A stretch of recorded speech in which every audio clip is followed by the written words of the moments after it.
నీదు విశ్వాసం వ్యర్థం కాదు, నిశ్చయముగా నెరవేరును. నీదు విశ్వాసం వ్యర్థం కాదు, నిశ్చయముగా నెరవేరును.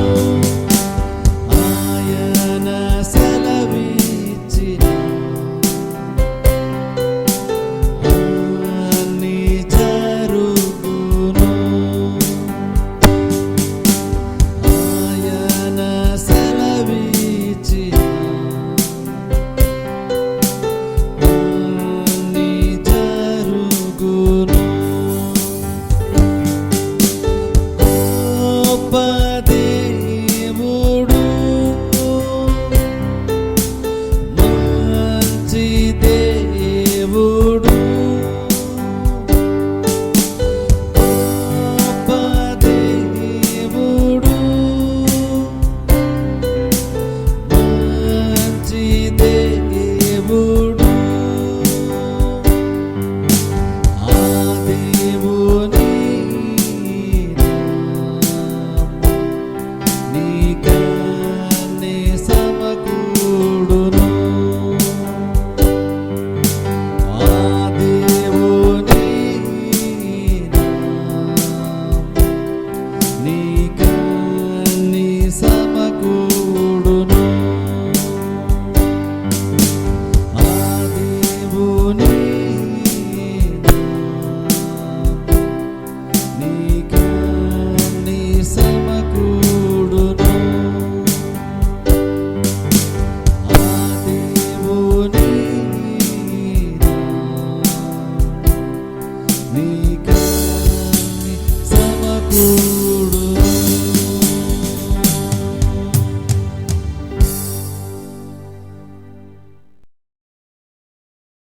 దేవుని వాక్యం చూసుకుందాం. మార్కు సువార్తలో నుండి 11వ అధ్యాయము. మార్కు సువార్త 11వ అధ్యాయము 12వ వచనం నుండి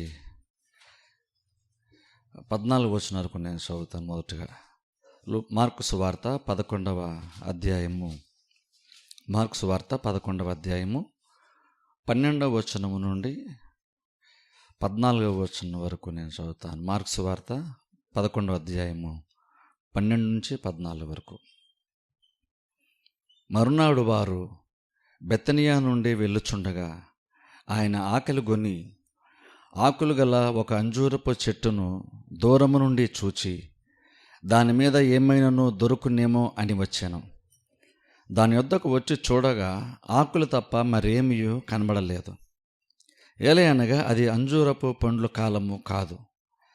అందుకైన ఇక మీదట ఎన్నటికి నీ పండ్లు ఎవరును తినకుందురుగాక అని చెప్పాను.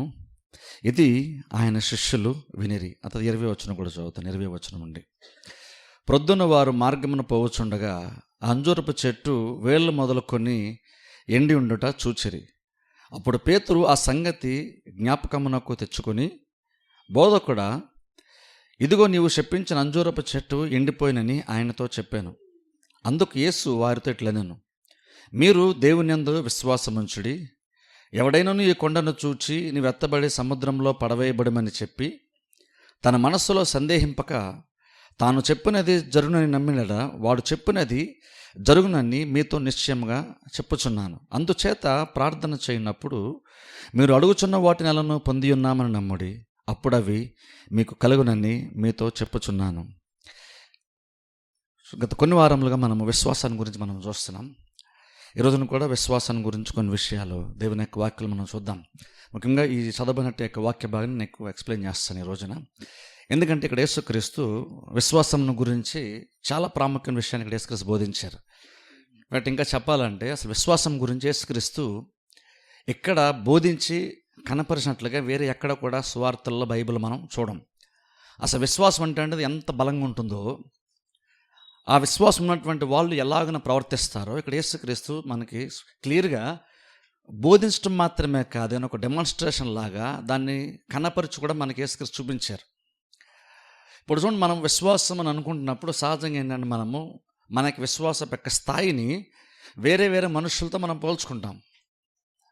వేరే వేరే మనుషులతో, తోటి విశ్వాసులతో పోల్చుకొని మనం ఏమనుకుంటామంటే, నేను పర్లేదు చాలామంది కంటే నాకు విశ్వాసం బెటర్గానే ఉందని మనం అనుకుంటూ ఉంటాం.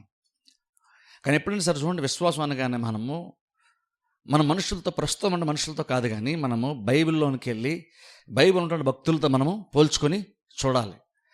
అలా పోల్చుకున్నప్పుడే నిజంగా మనము ఎంతవరకు మన విశ్వాసంలో మనకు లోటు ఉందో మనకి స్పష్టంగా తెలుస్తుంది. మనం ఎప్పుడైతే మనుషులతోనే కంపేర్ చేసుకుంటామో అక్కడే మనకి ఏంటంటే సెల్ఫ్ సాటిస్ఫాక్షన్ వచ్చేస్తుంది. అంటే అక్కడితో సంతృప్తి కలిగి నేను చాలామంది కంటే బెటర్లే అనుకుంటాం.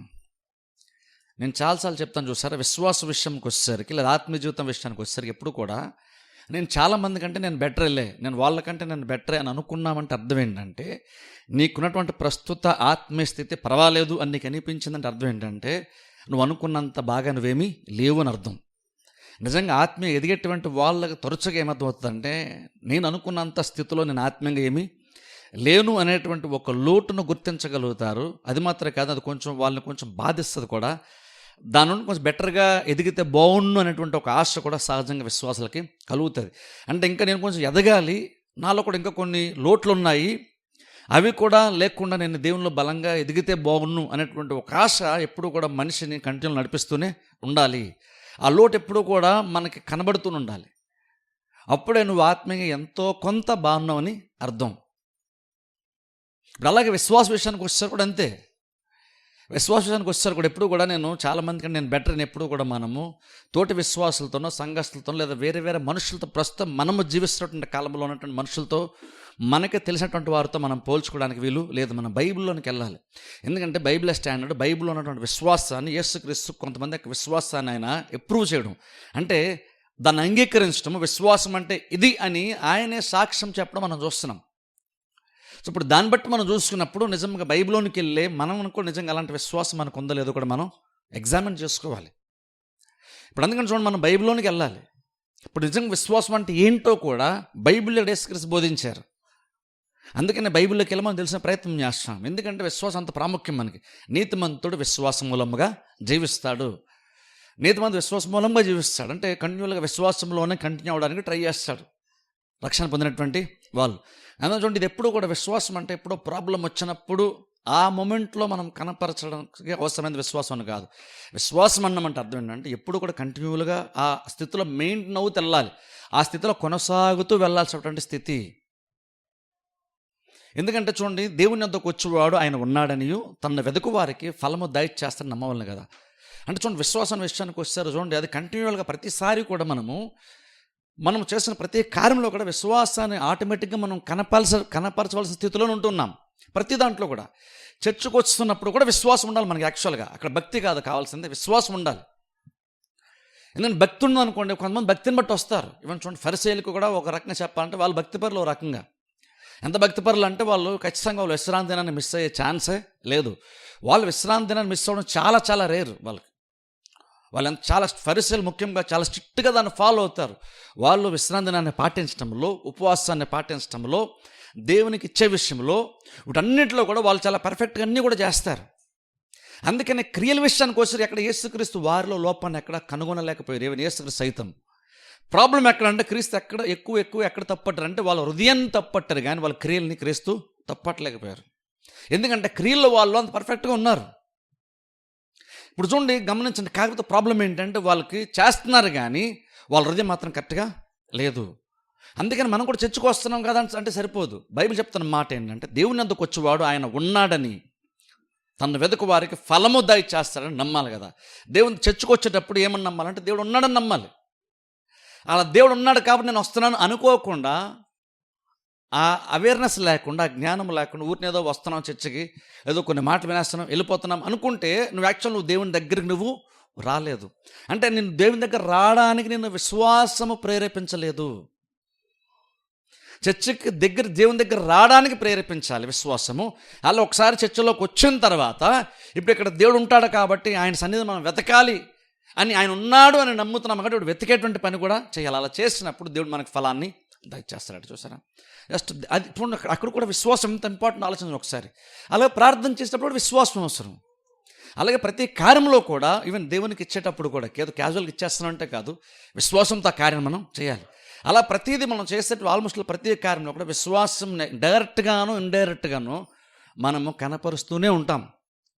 అంటే మనం చేసే ప్రతి కార్యంలో ఆటోమేటిక్గా విశ్వాసము ఏదో రకంగా కనబడుతూనే ఉండాలి.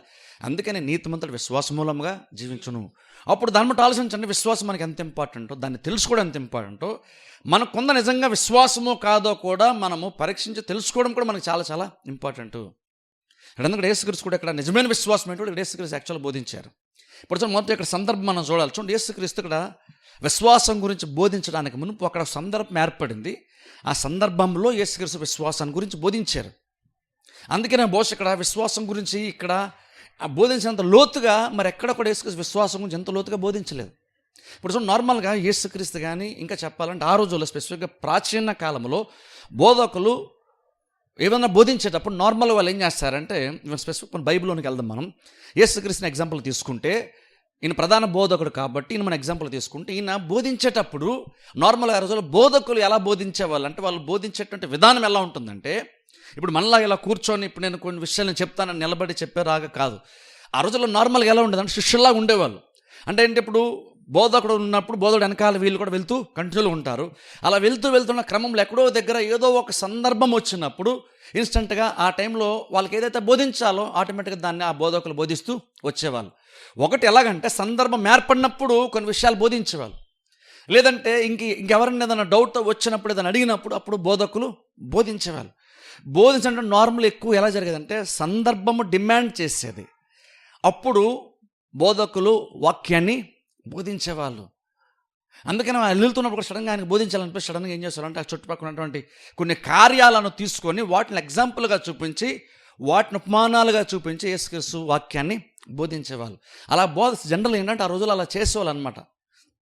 ఇప్పుడు ఎగ్జాంపుల్ చూడండి, యేసుక్రీస్తు మత్తయి సువార్త మనం చూసినప్పుడు దేవుని యొక్క రాజ్యాన్ని నీతిని మీరు మొదటి వెతకని చెప్పినప్పుడు ఆకాశ పక్షులను చూడండి అన్నారు, ఆ విత్తవు కొయ్యవు. అక్కడ కూడా చూడండి, ఆయన బోధించేటప్పుడు దేవుని యొక్క రాజ్య నీతిని మొదటి వెతకండి అని చెప్పేటప్పుడు అక్కడ ఉండే ఆకాశ పక్షులను చూశారు. ఆయన అన్న స్పెసిఫిక్ యాక్చువల్గా చూస్తే మనం మామూలు చదువుతున్నాం కానీ ఆయన అన్నారు యాక్చువల్గా మీరు ఆకాశ పక్షులను చూడండి అని చూపించారు ఆయన ఆ రోజు. ఎందుకంటే ఆ రోజుల్లో బోధ అంటే ఇలా 4 గోడల మధ్య ఒక రూఫ్ కింద జరిగింది కాదు, బయట అక్కడ ఓపెన్ ప్లేస్లో జరిగేది. కాబట్టి వాళ్ళకి లైవ్ ఎగ్జాంపుల్స్ తీయడానికి చాలా ఉంటాయి, అక్కడక్కడ ఏ ఒకటి వాళ్ళకి కనబడుతుంటాయి. వాటి నుండి సడన్గా అవసరాన్ని బట్టి వాళ్ళు ఏదో విషయాలు బోధిస్తూ వచ్చేవాళ్ళు. అలా ఇక్కడ కూడా మనం చూస్తే యేసుక్రీస్తు బైబిల్లో కూడా సువార్తలు కూడా చాలా సందర్భాలు చాలా రకాలుగా బోధించారు. ఎగ్జాంపుల్ ఒకసారి ఒక ధనవంతుడు వచ్చాడు, యవనస్తుడు వచ్చాడు, రక్షణ పొందడానికి నేను ఏం చేయాలని అడిగాడు. ఏం చేయాలో యేసుక్రీస్తు చెప్పారు, నీకున్నదంతా కూడా అమ్మేసి బేదలకు ఇచ్చేసి అప్పుడు నువ్వు నడిచి వెంబడించు అన్నప్పుడు బైబిల్ మనం చూస్తే ఆయన అంటే మిక్కిలి ధనవంతుడు కాబట్టి తన ముఖాన్ని చిన్నబుచ్చుకొని ఆయన తిరిగి వెళ్ళిపోయిన బైబిల్ మనం చూస్తున్నాం. అలా వెళ్ళిపోయినప్పుడు వెంటనే పేతురు ఏమన్నా, ప్రభావ మేము నీకోసం అన్నీ వదిలేసి వచ్చాం, ఈయనైతే ఏం వదలకుండా వెనక్కి వెళ్ళిపోయాడు, మేమైతే నీకోసం అన్నీ వదిలేసాం కదా, మరి మా సంగతి ఏంటి అని అడిగాడు. అప్పుడు ఆ సందర్భంలో యేసుక్రీస్తు ధనాన్ని గురించి బోధించారు. ఇప్పుడు చూడండి, స్పెసిఫిక్గా ధనం గురించి బోధించాలనే బోధించలేదు ఆయన. ఒక ఆయన వచ్చాడు, ఆయన కొన్ని విషయాలు చెప్పారు, ఆయన దాన్ని అంగీకరించలేదు, వెళ్ళిపోయాడు. ఆ తర్వాత వెంటనే కూడా బోధించలేదు. ఆ తర్వాత పేతురు వచ్చి, ప్రభువా మేము అన్నీ వదిలేసాం కదా నీకోసం, మరి మా పరిస్థితి ఏంటి, మాకేమన్నా లాభం ఉంటుందా, మాకేమన్నా ఆశీర్వాదం వస్తుందా అడిగినప్పుడు అప్పుడు ధనం గురించి యేసుక్రీస్తు బోధించారు. అలాగే ఈవెన్ తగ్గింపు గురించి కూడా మాట్లాడుతున్నప్పుడు కూడా అక్కడ యేసుక్రీస్తు యాక్చువల్గా మనం చూసి జబదయి కుమారులు వచ్చి ఆ తల్లి వచ్చి, నువ్వు రాజ్యంతో వచ్చినప్పుడు నా కుమారులిద్దరిని ఒకరిని కుడివైపున ఒక ఎడవైపున కూర్చోబెట్టుకో అన్నప్పుడు అది యేసుక్రీస్తు కొన్ని విషయాలు చెప్పారు. అది నా చేతుల్లో యాక్చువల్గా అది లేదు, ఎవరికో నిర్ణయించబడిందో వాళ్ళకి ఆ పొజిషను దేవుడు ఇస్తాడు అని చెప్పినప్పుడు అది యాక్చువల్ బైబిల్ మనం చూసి శిష్యులు అందరూ కూడా అక్కడ ఆర్గ్యుమెంట్ చేస్తున్నారంట. వాళ్ళు ఆర్గ్యుమెంట్ చేసుకున్నప్పుడు అర్థం ఏంటంటే, నేను అందరికంటే బెటర్గా ఉండాలి, నేను మంచి పొజిషన్ ఉండాలి అనేటువంటి ఆశ కేవలము జబదయి కుమారుల తల్లి ఆమెకు మాత్రమే లేదా కుమారులు మాత్రమే కాదు, శిష్యులు కూడా ఉంది కాదు. వీళ్ళు బయటపడలేదు, వాళ్ళిద్దరూ బయటపడ్డారు. ఆ సందర్భంలో యేసుక్రీస్తు ఏం చెప్పారంటే, మీలో ఎవరైనా గొప్పవాడే ఉండగోరితే మీరు అందరికంటే మీరు తక్కువవాడుగా ఉండి నువ్వు పరిచారము చేసేవాడుగా నువ్వు ఉండాలి. అక్కడ చూడండి పరిచారం చేయడం గురించి తగ్గింపు గురించి మాట్లాడుతున్నప్పుడు కూడా సందర్భం వచ్చింది, అప్పుడు ఆయన చెప్పారు. అలా ఇక్కడ కూడా మనం చూస్తే విశ్వాసం గురించి ఆయన బోధించినప్పుడు ఎగ్జాంపుల్ అక్కడ ఇంతకుముందు ఒక కార్యం జరిగింది, దాన్ని బట్టి యేసుక్రీస్తు విశ్వాసాన్ని గురించి బోధించారు. నన్ను అడిగితే విశ్వాసం గురించి ఎక్కడ బోధించినంత లోతుగా అంత గొప్పగా విశ్వాసం ఎంత బలమైందో ఇక్కడ చెప్పినంత బాగా వేరే ఎక్కడ కూడా యేసుక్రీస్తు చెప్పలేదు, బోధించలేదు యాక్చువల్గా. అందుకే దీన్ని మనం చూస్తాం. చూడండి, ఇక్కడ బైబిల్లో మనం చూస్తే యేసుక్రీస్తు అంట చూడండి, ఒక చోటుకి వెళ్తున్నారంట. బెతనియా నుండి వెళ్ళుచుండగా ఆయన ఏం చేశారంటే ఆకులు గల ఒక అంజూరపు చెట్టును ఆయన దూరం నుండి చూశాను. బైబిల్ మనం చూస్తాం. దాని మీద ఏమైనానో దొరుకునేమో అని వచ్చాను. దాని యొద్ద వచ్చి చూడగా ఆకులు తప్ప మరి ఏమీ కనబడలేదు. ఎలా అనగా అది అంజూరపు పండ్ల కాలము కాదు. అందుకు ఆయనకి మీదటి ఎన్నటికి నీ పండ్లు ఎవరునూ తినకుందరు గాక అని చెప్పాను. ఆయన శిష్యులు వినిరి. ఇక్కడ గమనించండి, ఇక్కడ యేసుక్రీస్తు అంజూరపు చెట్టును చెప్పించిన బైబిల్ మనం చూస్తున్నాం. అయితే సందర్భం ఏంటి? యేసుక్రీస్తు ఏం చేశారంటే బెతనీ నుండి వెళ్తూ ఉన్నప్పుడు ఏం చేశారు, నార్మల్గా ఏంటి యేసుక్రీస్తు ఏంటంటే బెతనీ నుండి యెరూషలేము పట్టణానికి వెళ్ళడం, వాక్యం బోధించడం, మళ్ళీ బెతనీ రావడం, ఇలాగ తరచుగా ఆయన వస్తూ ఉన్నారు. అలాగా డైలీ వెళ్ళడం రావడం అలా చేస్తున్నారు. అలాగే బెతనీ నుండి వెళ్ళుచున్నప్పుడు అక్కడ అంజూరపు చెట్టును చూశారు. చూస్తున్నప్పుడు ఆయన ఆకలి వేసిందని బైబిల్ మనం చూస్తున్నాం. ఆకలి ఏం చేసింటే అక్కడ ఆకులు ఉన్నాయి కాబట్టి ఏమైనా పండు ఉంటేమో వెళ్ళారట. చూడండి, ఇది చాలా కన్ఫ్యూజింగ్ ఉంటుంది యాక్చువల్లీ వాక్యం. ఎందుకంటే చాలా మీకు డౌట్, అసలు యేసుక్రీస్తు ఎందుకని అంజూరపు చెట్టుని చెప్పించారు? ఎందుకంటే అక్కడ ఆయనకి ఆకలి వేస్తుంది కరెక్టే, కానీ ఆయన పండ్ల కోసం వెతికారు, అందులో కూడా ప్రాబ్లం లేదు. కానీ యాక్చువల్గా అది పండ్లు ఇచ్చేటువంటి కాలం కాదని బైబిల్ మళ్ళీ మనకు చెప్తుంది. కానీ మళ్ళీ యేసుక్రీస్తు దాన్ని చెప్పించారని బైబిల్ మనం చూస్తాం. ఇప్పుడు ఒక్కసారి ఏమనుకుంటామంటే మనం యేసుక్రీస్తు చెప్పించారంటే ఆయన బోస్ కోపం వచ్చిందేమో అందుకని ఆయన చెప్పించారేమో అనుకుంటాం మనం. కానీ యాక్చువల్గా గమనించండి, యేసుక్రీస్తు ప్రధాన బోధకుడు. ఆయన చేసినటువంటి ఏ కార్యమైనా సరే మనం అనుకున్నటువంటి దానికంటే ఆ రోజున శిష్యులే కానీ లేదా మనం చదువుతున్న మనమే కానీ మనం చదివి అర్థం చేసుకున్న దానికంటే ఇంకా లోతుగా ఏదో విషయాలు ఖచ్చితంగా ఉద్దేశాలు యేసుక్రీస్తు ఖచ్చితంగా ఉంటాయి. అవి బహుశా పూర్తిగా మనకు ఒక టైంకి అర్థం కాకపోవచ్చు, కానీ ఖచ్చితంగా ఏదో బలమైన ఉద్దేశం ఉంటుంది. ఇక్కడ యేసుక్రీస్తు ఒక మనిషిలాగా కోపం వచ్చింది కాబట్టి మనుషులు రియాక్ట్ అయినట్టుగా యేసుక్రీస్తు ఇక్కడ రియాక్ట్ అవ్వలేదు. యేసుకు అంత ఎమోషనల్గా అంత షార్ట్ టెంపర్గా యేసుక్రీస్తు అయితే ఖచ్చితంగా ఉండరు. కాబట్టి ఆయన ఇక్కడ చెప్పించారంటే ఆయనకి ఏదో కోపం వచ్చి చెప్పించారని అనుకోవడానికి వీలైతే యాక్చువల్గా లేదు. కానీ నేనేమనుకుంటానంటే ఆయనకున్నటువంటి స్వభావాన్ని బట్టి మనం చూసుకున్నప్పుడు యాక్చువల్గా ఆయన చెప్పించారంటాం, కానీ చెప్పించడం కంటే యాక్చువల్గా ఆయన ఇంకా ఒక కార్యాన్ని ఇతరులకు తెలియపరిచే ప్రయత్నం యేసుక్రీస్తు యాక్చువల్గా చేశారు. చాలామంది ఏమైనా అన్యులు కూడా ఈ మధ్యన బైబిల్ చదివేటువంటి అన్యులు కూడా చాలామంది ఇందులో తప్పులు కనుగొనాలని చాలామంది ఏమంటారంటే యేసుక్రీస్తు ఎంత షార్ట్ టెంపర్గా ఉండి అంజూరపు చెట్టు బైబిల్లోనే ఉంది, అది పండ్లు కాసేటువంటి కాలం కాదు అయినా సరే అని చెప్పించారేటండి, ఏంటండి మీ యేసు ఇలా చేశాడు అని చెప్పి చాలామంది కూడా అంటుంటారు. కానీ చూడండి, నాకు యాక్చువల్ నిజంగా ఆలోచించాలి. ఆయన ఊరికి ఆ కార్యాన్ని చేయలేదు, ఒక పర్పస్తో ఖచ్చితంగా దాన్ని చేశారు. ఆ పర్పస్ యాక్చువల్గా నిజంగా మనకి తర్వాత నెక్స్ట్ డే అర్థమైంది. శిష్యులు మళ్ళీ తిరిగి వచ్చినప్పుడు మనకు అర్థమైంది పర్పస్ ఏంటో. కానీ ముందుగానే మనకు కొన్ని విషయాలు ఇక్కడ అర్థము కాలేదు. అలా ఇక్కడ కూడా బైబిల్ మనం చూసిన యేసుక్రీస్తు అంజూరపు చెట్టుని చెప్పించారు. ఎక్కువ నుండి ఎవరో కూడా నీ పండ్లు తినకుందరు గాక అన్నారు.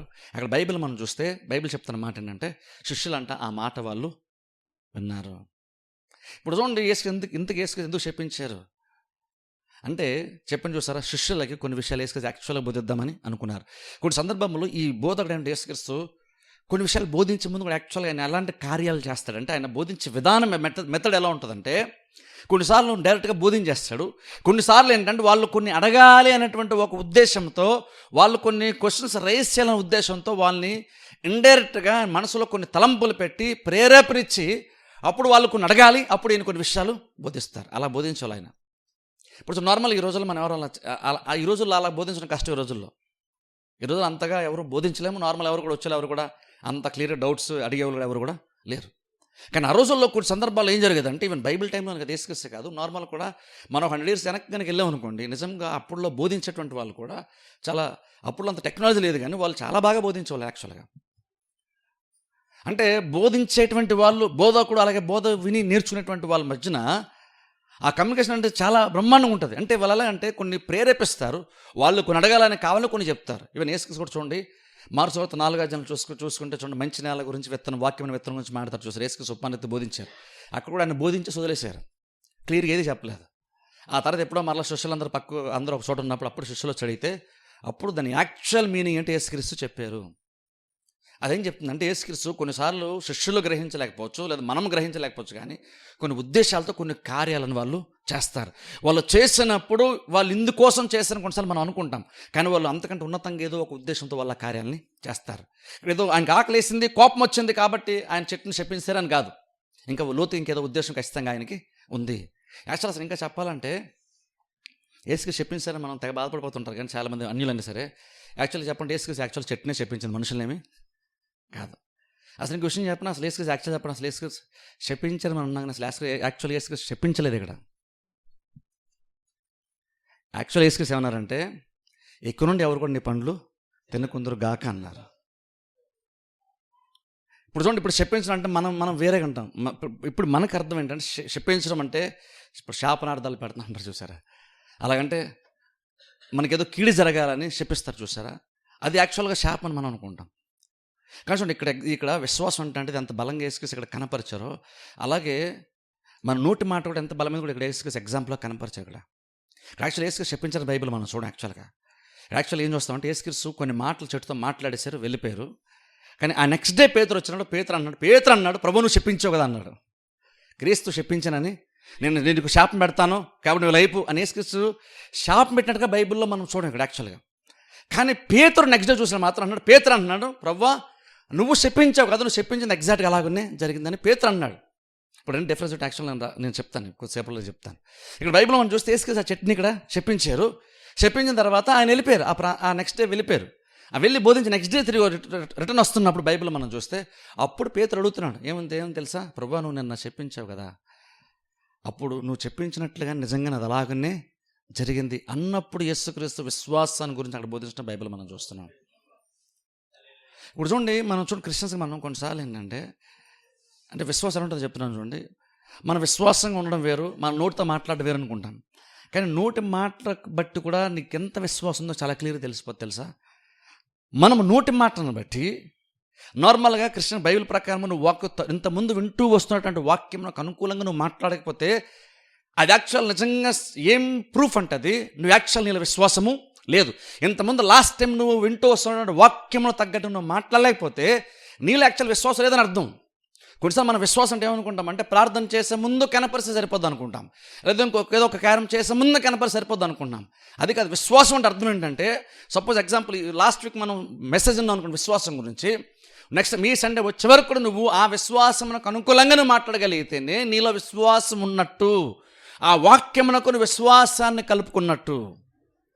ఒక వాక్యం మనం వింటున్నాం కానీ ఆ వాక్యాన్ని పూర్తి అసలు పక్కన పెట్టేసి మనం ఎలా పడితే అలా మాట్లాడదు అనుకోండి, నువ్వు వాక్యానికి విరుద్ధంగా నువ్వు మాట్లాడుతున్నావు. సరే ఇంకో బూతులు కాకపోవచ్చు, ఎవరినో శపిస్తున్నట్లుగానో ఎవరికో శాపనార్థాలు పెడుతున్నట్టు నువ్వేం మాట్లాడకపోవచ్చు, కానీ ఇంకా నువ్వు శపిస్తున్నట్లే. నార్మల్ అనుకుంటే చెప్పించినట్టు అర్థం ఏంటంటే ఎవరో చచ్చిపోవాలి, నీకు ఏదో జబ్బులు వచ్చేయాలని కొంతమంది చూడండి రోడ్డు మీద గొడవ ఆడుకుంటేప్పుడు కొంతమంది అంటారు చూసారా, అవి శాపనార్థాలు అనుకుంటున్నాం. కానీ యాక్చువల్గా నిజంగా తెలుసా కొన్నిసార్లు మనల్ని ఎవరో చెప్పించాల్సిన సార్, కొన్నిసార్లు మన లైఫ్ గురించి మనమే నెగిటివ్గా మాడుకొని మన లైఫ్ని మనమే చెప్పించుకుంటాం తెలుసా. అసలు యాక్చువల్ క్వశ్చన్ చెప్పనా, నీ లైఫ్ లేకపోతే ఎవరో చెప్పిస్తే నీకేం శాపము రాదు. ఎందుకంటే నీ లైఫ్ని దేవుడు వేరే వాళ్ళ చేతులు యాక్చువల్గా పెట్టలేదు. జీవము మరణము నీ నాలుగు వశంలో ఉంది, నీ నాలుగు వశంలో ఉంది. ఇంకోళ్ళు నీ గురించి మాట్లాడిన దానికంటే నువ్వు నీ గురించి ఏమనుకుంటున్నావు, నీ సిచ్యువేషన్ గురించి ఏమనుకొని నువ్వు మాట్లాడుతున్న దాన్ని బట్టే దాని యొక్క ప్రతిఫలాన్ని నువ్వు అనుభవిస్తావు. మనకు విశ్వాసం ఉందన్న విషయం ఎలా కనబరచబడుతుంది తెలుసా, నీ నోటి మాటను బట్టి కనపరచబడుతుంది. నీకు ఎంత విశ్వాసం ఉందో నీ నోటి మాటను బట్టి కనపరచబడుతుంది. ఇప్పుడు చూడండి, మనం చర్చిలోకి వచ్చి కూర్చున్నప్పుడు వాక్యం వింటున్నాం. వాక్యం వింటప్పుడు ఏంటంటే మనము కొంచెం ప్రేరేపించబడతాం, ఆ అట్మాస్ఫియర్ ఉన్నాం కాబట్టి బాగానే ఉంటాం. చర్చిలోకి వచ్చి ఎవరు కూడా నా పని అయిపోయింది, ఇంకా దేవుడు ఏం చేయడం, మాకు ఎక్కడ సపోర్ట్ వస్తుంది, మాకు సహాయం చేసే వాళ్ళు ఎవరున్నారు, మా పని అయిపోయింది ఇలా మాట్లాడుతున్నాం అనుకోండి. అది యాక్చువల్ మనం ఎక్కడ మాడతాం, నార్మల్గా ఇంటి దగ్గర మాడతాం. చర్చిలో ఎవరు కూడా అలాగ మాట్లాడడం. చర్చిలో ఏమంటామంటే నిలబడి సాక్ష్యం చెప్పేటప్పుడు లేదు మామూలప్పుడు కూడా దేవుడు చేస్తాడండి నాకు నమ్మకం ఉందని అంటాం. కానీ ఇంటికి వెళ్ళాక ఇంట్లో వాళ్ళతో మాట్లాడతాం చూసారా, అక్కడ తెలిసిపోద్ది మనకి ఎంత విశ్వాసం ఉందో. ఇంట్లో వాళ్ళతో మనం మాట్లాడుతున్నప్పుడు అక్కడ కూడా చర్చిలో సాక్ష్యం చెప్పినంత పాజిటివ్గా మాట్లాడగలుగుతామా. నేను నార్మల్గా ఎలా మాడతామంటే ముఖ్యంగా ఏంటంటే మనకి ఈ ఫైనాన్షియల్గా మనకు కొంచెం ఇన్కమ్ తక్కువ ఉన్నప్పుడు, లేదంటే నెల చివరికి వచ్చినప్పుడు డబ్బులు తక్కువ ఉన్నప్పుడు అప్పుడు వస్తే చూసారా మాటలు, చిన్న చిన్న ప్రాబ్లమ్స్ వచ్చినప్పుడు మన నోటిని మాటలు, అనారోగ్య పరిస్థితులు వచ్చినప్పుడు, లేదా చిన్న చిన్న ఆర్థిక సమస్యలు ఆర్థిక లోటుపాట్లు వచ్చినప్పుడు అప్పుడు మనం మాడతాం చూసారా. అది గనక వాక్యమునకు అనుకూలంగా లేకపోతే, అంటే నువ్వు వాళ్ళ మాట అన్నప్పుడు దేవుడు కూడా నువ్వు మాట్లాడేది కరెక్టే వాక్యానుకూలమే అని కనుక దేవుడు సాక్ష్యం చెప్పలేకపోతుంటే అర్థం ఏంటంటే నువ్వు మాట్లాడింది యాక్చువల్ అనుకూలమైనటువంటిది కాదని అర్థం. వాక్యంకు అనుకూలమైనది కాదు అంటేనే అది ఆటోమేటిక్ ఏ కాలుకి వస్తుందంటే అది శాపంలోనికి వస్తుంది. అది ఇంక నువ్వు శాపం అంటే నువ్వు చచ్చిపోవాలి, నీకు రోగం వచ్చేయాలని, లేదా నేను చచ్చిపోవాలి నాకు రోగం వచ్చాను నువ్వు అనుకునే అవసరం లేదు. వాక్యంకు విరుద్ధంగా నువ్వేం మాట్లాడినా సరే అది శాపంలోకి వస్తుంది. యేసుక్రీస్తు నేను శాపం పెడుతున్నాను యేసుక్రీస్తు అనలేదు, కానీ యేసుక్రీస్తు ఇక నుండి ఎవరు కూడా నీ ఫలాలు తినరు అన్నారు అంతే. ఇప్పుడు అందులో పెద్ద శాపం ఏముంది మనకి నార్మల్గా అనిపిస్తుంది, అందులో పెద్ద శాపం ఏముంది అనుకుంటాం. కానీ యేసుక్రీస్తు మనిషి యొక్క నోటి మాటకి ఎంత వాల్యూ ఉందని ఆయన అనుకున్నారంటే, మనకి ఇండైరెక్ట్గా మనకు చెప్తున్నారంటే, నువ్వు నోటితో చెప్పినప్పుడు అది పెద్ద శాపం అవసరం లేదు, దాని పెద్దగా ఎమోషనల్గా నీకు కోపమో నీకు ఆవేశం అవసరం లేదు. నువ్వు నార్మల్గా ఉంటూ కూడా నువ్వు నెగిటివ్గా మాట్లాడు, నువ్వు ముఖంలో కూడా కోపమేమీ లేదు. కానీ నువ్వు సింపుల్గా నోటితో మాట్లాడిన మాటలో వాక్యంకు అనుకూలంగా లేకపోతే ఖచ్చితంగా అది నువ్వు నీ లైఫ్ నువ్వు చెప్పించుకున్నట్టే. ఈ మాత్రం చేత తనకు ఉద్యోగం చేయడం అవసరమా అన్నావు అనుకోండి, ఖచ్చితంగా నువ్వు చేస్తున్న ఉద్యోగం నువ్వు చెప్పించుకుంటున్నాను అర్థం. ఈ మాత్రం చేతంతో ఏం బతుకుతాం అనుకున్నావు అనుకోండి, నువ్వు నీకు వస్తున్న ఇన్కమ్ సోర్స్ నువ్వు చెప్పించుకుంటున్నావు నువ్వు. అది దీంతో ఏం బతకగలం అన్నావంటే అర్థం ఏంటంటే నీకు తెలియట్లేదు, అది పెద్ద బూత్ మాట ఏమీ కాదు, అది పెద్ద తప్పుడు మాటలా మనకు అనిపించదు, కానీ యాక్చువల్గా అది శాపం కిందకే వస్తుంది. వింటున్న వాళ్ళకి అది అలా అనిపించకపోవచ్చు, కానీ యాక్చువల్గా శాపం కిందకు వస్తుంది. యేసుక్రీస్తు ఏమన్నారు, ఎక్కువ నుండి ఎవరు కొన్ని ఫలాలు తినకుందని అన్నారు. అందులో మనకి పెద్ద శాపంలో మనకేం అనిపించదు. కానీ యాక్చువల్గా ఆ మాట నిజంగా చెట్టు పైన పని చేసింది. ఆ మాట చెట్టు పైన పనిచేసిన అర్థం ఏంటంటే, యేసుక్రీస్తు ఆ రోజున నోరు తెరిచి ఆ మాట మాట్లాడినప్పుడు ఆయనకి తెలిసిన ఒక విషయం ఏంటంటే, నేను చెప్పినప్పుడు ఖచ్చితంగా అది జరుగుతుందని యేసుక్రీస్తు యాక్చువల్గా నమ్మారు కాబట్టే చెప్పారు ఆయన. యాక్చువల్గా ఇక్కడ చెప్పించారు అంటకంటే ఇక్కడ వరకే మనం చూస్తే చెప్పించాలంటే ఆయన ఒక మాట అన్నారు, చెట్టును చూసి ఒక మాట అన్నారు. ఆయన ఏ మాట అయితే అన్నారో ఆయన అన్నటువంటి దాని ప్రకారంగా దాని ఎఫెక్ట్ ఆ చెట్టులో మనకు కనబడుతుంది. ఇప్పుడు ఆలోచించండి, బహుశా కొన్నిసార్లు మనలో కొంతమంది ఎంత మంచి వాళ్ళు అంటే మనం ఎవరిని చెడుగా మనం బహుశా బయటకు అన్నాం అట్లీస్ట్ పోయి, కానీ చాలా సందర్భాలు ఓపెన్గానే మన గురించి మనం అనుకుంటాం, మన ఇంట్లో వాళ్ళ గురించి లేదా మన గురించి మనం తరచుగా అనుకుంటూనే ఉంటాం. వీళ్ళు ఎప్పుడు మారరు, వీళ్ళంతే. ఇలాంటి మాటలు నువ్వు అంటున్నప్పుడు నువ్వేం మర్చిపోతున్నావు అంటే, యాక్చువల్గా నువ్వు నోరు తెరిచి మాట్లాడుతున్నావు, ఆ మాటలు గాలిలో కలిసిపోయే మాటలు కాదు. యాక్చువల్గా అవి ఆ మాటలు గాలిలో కలిసిపోయే మాటలు కాదు. ఆ మాటలకు ప్రభావం ఖచ్చితంగా దానిపైన ఉంటుంది. మనకు ఒకటి వద్దనుకుంటాం, కానీ దాని గురించే అలాగే మాట్లాడతాం. ఇప్పుడు మనం ఏమనుకుంటున్నాం అంటే, జస్ట్ నేను క్యాజువల్గానే మాట్లాడి అనుకుంటున్నావు. నువ్వు క్యాజువల్ కాదు, నువ్వు పర్పస్ఫుల్గా నువ్వు కావాలని నువ్వు గొయ్యి తీసి నువ్వు పొలాన్ని దున్నట్టు నేలను దున్ని విత్తనం వేసినా అది మొలుస్తుంది కొంతకాలంకి. నువ్వు ల్యాండ్ని దున్నకుండా ఏమి చేయకుండా క్యాజువల్గా నువ్వు ఎక్కడో విత్తనం కళ్ళు మూసుకుని విసిరేసినా సరే ఇంక నువ్వు ఆ విత్తనం భూమిలో పడినప్పుడు కొంతకాలానికి అది మొలుస్తుంది. నువ్వు కావాలని అయ్యు, యాక్సిడెంట్లుగా అయ్యు, పొరపాటునే గింజ కనుక నేలలో పడిని ఇంకను అది ఒక దినాన ఖచ్చితంగా ఫలిస్తుంది. నువ్వు కోపంతోనేయ్యు, మంచి ఉద్దేశంతోనేయ్యు, నీకు తెలిసే చెయ్యు, తెలియకుండా చెయ్యు, ఎలాగైతే విత్తనం భూమిలోనికి వెళ్ళినప్పుడు ఖచ్చితంగా ఒక టైం వచ్చినప్పుడు అది ఖచ్చితంగా మొలకెత్తి అది డెవలప్ అవుతుందో, అలాగే నువ్వు నోరు తెరిచి మాట్లాడుతున్నప్పుడు కూడా అది నువ్వు మంచిగా మాట్లాడు, చెడుగా మాట్లాడు, నువ్వు కోపంతో మాట్లాడు, కోపం లేకుండా మాట్లాడు, నువ్వు ఎలా మాట్లాడు, నువ్వు మాట్లాడింది కనుక వాక్యం నాకు విరుద్ధమైతే కనుక ఖచ్చితంగా అది ఒక దినానికి ఖచ్చితంగా నీకు శాపంగానే అది మారుతుంది. అప్పుడు అది జరిగినప్పుడు ఎవరో నీకేదో చేశారు కాబట్టి నీకు శాపం వచ్చిందని కాదు, నీ నోటి మాటను బట్టి నువ్వు వీలు అనిపిస్తావు. నేను మిమ్మల్ని చెప్పించాను అనుకోండి, మీకేం శాపం వచ్చేది తెలుసా? జస్ట్ మీకు భయం వేస్తుంది అంతే, మీకు భయం వేస్తుంది, అమ్మో నేను చెప్పింది సరే అయిపోతుంది భయం వేస్తుంది. కానీ నిజంగా నా శాపం మీ జీవితం మీద పనిచేయాలని గ్యారంటీ ఏం లేదు. కానీ ఒకవేళ నేను అన్నప్పుడు కనుక మీరు కనుక దానిపై పట్టుకొని మీరు దాని ప్రకారం మీరు ఆలోచిస్తారు, దాని ప్రకారం మీరు మాట్లాడుతున్నారు అనుకోండి, అప్పుడు ఖచ్చితంగా అది మీ లైఫ్లో ఖచ్చితంగా అది పనిచేస్తుంది. అందుకని చూడండి, విశ్వాసంలో వ్యక్తి నిజంగా ఉన్నాడని ఎలా తెలుస్తుంది మనకి? అండ్ నువ్వు చర్చలో కూర్చొని ప్రార్థన చేసినప్పుడు కదా, ఆత్మీయ విషయాలు ఇన్వాల్వ్ అయినప్పుడు అందరం మంచిగానే మాడతాం, కానీ చర్చలోంచి బయటకు వెళ్ళిపోయిన తర్వాత అప్పుడు ఎలా మాడతాం? ఇక్కడికి వచ్చినప్పుడేమో చర్చలో చూడండి, అందుకనే పాటలు అంత ఇంపార్టెంట్ ఏంటి తెలుసా? యాక్చువల్ నువ్వు బయటకు వెళ్ళినప్పుడు నువ్వేం మాట్లాడుతున్నావు దానికి విరుద్ధంగా పాటలు ఉంటాయి. ఒక రకంగా చెప్పాలని పాటలు అంటే నీకు ఎంత ఆశ్చర్యకరంగా మారుతా తెలుసా? నువ్వు యాక్చువల్గా నువ్వు బయటకు వెళ్ళినప్పుడు ఎలా మాట్లాడాలని దేవుడు అనుకుంటున్నాడో, నువ్వు అలా యాక్చువల్ నువ్వు నిజంగా పర్ఫెక్ట్ 100% అలా మాట్లాడగలేదు కేవలం చర్చలో మాత్రమే. చర్చలో కూడా పాటలు కూడా చూడండి, కాస్త యాక్చువల్ పాట అనకూడదు, అవి యాక్చువల్ రకంగా మాటలు, వాక్యంతో ఉన్నటువంటి వాక్యం ఉంది, కొన్ని మాటలు ఉన్నాయి, ఆ మాటలు జస్ట్ మనం రాగం కలిపామంతే. చర్చలోకి వచ్చిన ఏమంటాం?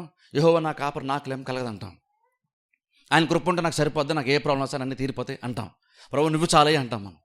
ఇలా అన్నీ కూడా చాలా మాడతాం, నువ్వే నా బలం, నువ్వే నా కెడము, నువ్వే అన్నీ అలా అంటాం మనం. ఆయన బయటికి వెళ్ళాక సపోజ్ అనుకుంది మనకు ఆర్థికంగా లోట్లు ఉన్నాం, నెల చివరికి వస్తుంది, మనకి డబ్బులు సరిపడ లేములు ఉన్నాం, లేములు ఉన్నప్పుడు అప్పుడు కూడా ఎలా మాడతామా? నీ ఇంట్లో యాక్చువల్ నిజంగా లాస్ట్ వీక్ వస్తావు, మంత్ చివరికి వస్తావు, ఇంట్లో డబ్బులు లేవు, కానీ చర్చిలోకి వచ్చి నువ్వు పాట మనం పాడితే ఏమని పాడతావు? యెహోవా నా కాపరి నాకులేమి కలగదు. ఇలా ఇలా పాడద్దనే చెప్పడం, నువ్వు ఇలాగే పాడతావు, ఇలాగే పాడడమే కరెక్టు. కానీ ఏమంటుంది తెలుసా, ఇది నువ్వు పాడింది కరెక్టు, దీన్నే నువ్వు ఇంటికి తీసుకెళ్ళినప్పుడు నువ్వు అప్లై చేయాలి దాన్ని, దీన్నే ఇంటి దగ్గర కూడా నువ్వు మాట్లాడాలి. కానీ మనం అలా మాడతామా? పాటలకి వాల్యూ ఎప్పుడు తెలుసా నీకు? ఎందుకంటే నిజంగా నువ్వు నీ బెస్ట్గా నువ్వు యాక్చువల్గా ఎంత బాగా నువ్వు నోరు తెరిచి మాట్లాడాలో, ఎంత శ్రేష్టమైనటువంటి మాటలు నీ నోట రావాలో, అది బెస్ట్గా వచ్చేది చర్చిలో మాత్రమే. కానీ చాలా సందర్భాల్లో ప్రాబ్లం ఏంటంటే మనం చర్చిలోకి వచ్చి కూడా నోరు కూర్చుంటాం. చాలా సందర్భాల్లో నువ్వు చర్చిలోకి వచ్చి కూడా వాక్యంతో ఉన్నటువంటి పాటలను పాడలేకపోతే ఇంకా నీ నోట్లోంచి జీవకు సంబంధించిన మాటలు నోట్లోంచి ఎప్పుడు వస్తాయి, ఎక్కడొస్తాయి? అలాంటి సందర్భం నీకు ఎక్కడ ఏర్పడుతుంది? నీ నోట్లోంచి పాజిటివ్గా మంచి మాట్లాడడానికి, వాక్యంకు అనుకూలంగా మాట్లాడడానికి ఇంకే సందర్భం దొరుకుతుంది నీకు మాట్లాడడానికి? నువ్వు చర్చిలో నోరు తెరిసి యెహోవా నా కాపరి నువ్వు అనలేకపోతే, నాకు లేమి కలదు నువ్వు అనలేకపోతే, నువ్వు బయటికి వెళ్ళక ఇంకా అలాగ నువ్వు అంటావు. బయట ఎంత నెగిటివిటీ ఉందో నీకు అర్థమైతే అప్పుడు నువ్వు చర్చిలోకి వచ్చినప్పుడు పాడాలన్నీ కూడా నీకు అనిపిస్తుంది. ఎందుకంటే యాక్చువల్గా నువ్వు ఎలాగైతే నువ్వు నోరుతో నువ్వు మాట్లాడితే నువ్వు జీవాన్ని మేలు అనుభవిస్తానని దేవుడు చెప్పాడో, దాన్ని ఫుల్గా యూస్ చేసుకుని మేలును పొందుకునే అవకాశం నీకు చర్చలో మాత్రమే దొరుకుతుంది. కానీ ప్రాబ్లం కొన్నిసార్లు మన దీని వాల్యూ మనకి తెలియదు. బయటికి వెళ్ళినప్పుడేమో నెగిటివ్గా మాట్లాడుతున్నాం, వాక్యంకి అనుకూలంగా మనం మాట్లాడాం. మనం కొన్నిసార్లు ఏమనుకుంటాం అంటే నువ్వు ఉన్నదే కదండి చెప్పాను అంటాం. దేవుడు ఎక్కడ కూడా నువ్వు ఉన్నదే మాట్లాడని అనలేదు. దేవుడు అక్కడ ఉన్నదే కాదు, నీకు యాక్చువల్ నీకు ఏం కావాలో దాన్ని దేవుడు మాట్లాడమని చెప్తున్నాడు. జీవము మరణం 2:4 వచనంలోనే ఉన్నాయంట, 2 అక్కడ ఉన్నాయి. నువ్వు దాన్ని ఎలా యూజ్ చేసుకుంటావో దాన్ని బట్టే నీకు అది తిరిగి ఇస్తుంది. ఇంతకు నీ నోరు ఏ ప్రేరేపణతో నువ్వు నోరు మాట్లాడుతుందంటే నీకున్నటువంటి విశ్వాసాన్ని బట్టి నీ నోరు మాట్లాడుతుంది. నువ్వు బయటికి వెళ్ళాక సపోజ్ రేట్లు పెరిగిపోతున్నాయి, ఇవన్నీ ఏంటంటే గవర్నమెంట్ వల్ల లేదా వేరే వేరే కారణం బట్టి రేట్లు పెరిగిపోతాయి అనుకోండి. వెంటనే ఎప్పుడైతే పెట్రోల్ రేట్ పెరిగింది అంటామో, ఆ న్యూస్లో వింటామో, వెంటనే ఆటోమేటిక్గా ప్రతి కుటుంబం, ఈవెన్ క్రిస్టియన్ ఫ్యామిలీస్ కూడా వెళ్తే మారుతాయి. వీళ్ళకైతే కష్టం. పెట్రోల్ రేట్ పెరిగితే ఆటోమేటిక్గా ట్రాన్స్పోర్టేషన్ రేట్ పెరిగిపోతే, ట్రాన్స్పోర్టేషన్ రేట్ పెరిగిపోతే రైస్ పెరిగిపోద్ది, కూరగాయలు పెరిగిపోతాయి. మనం కొనుక్కోలేము, మనం తినలేము. పెద్ద తప్పేమీ కాదు, చూడడానికి వినడానికి పెద్ద తప్పేమీ కాదు అది. కానీ నువ్వు బతకలేవు అన్నమాట బైబిల్ ఎక్కడ ఉందా? అలా ఎవరన్నా అంటే నువ్వు అంత కరెక్టే అని దేవుడు అన్నాడా? దావీదు అన్నాడు, యెహోవా నా కాపరి నాకులేమి కలగదు. అది జస్ట్ జీతం వచ్చిన మొదటి రోజున మాట్లాడే, ఫస్ట్ రోజు లేదా మొదటి వారం మాత్రం మాట్లాడే మాట కదా ఇది. లైఫ్ లాంగ్ దావీదు ఆ మాట మాట్లాడుతున్నాడు, యెహోవా నా కాపరి నాకులేమి కలగదు. అది బాగా డబ్బులు వచ్చిన మాట కాదు అది.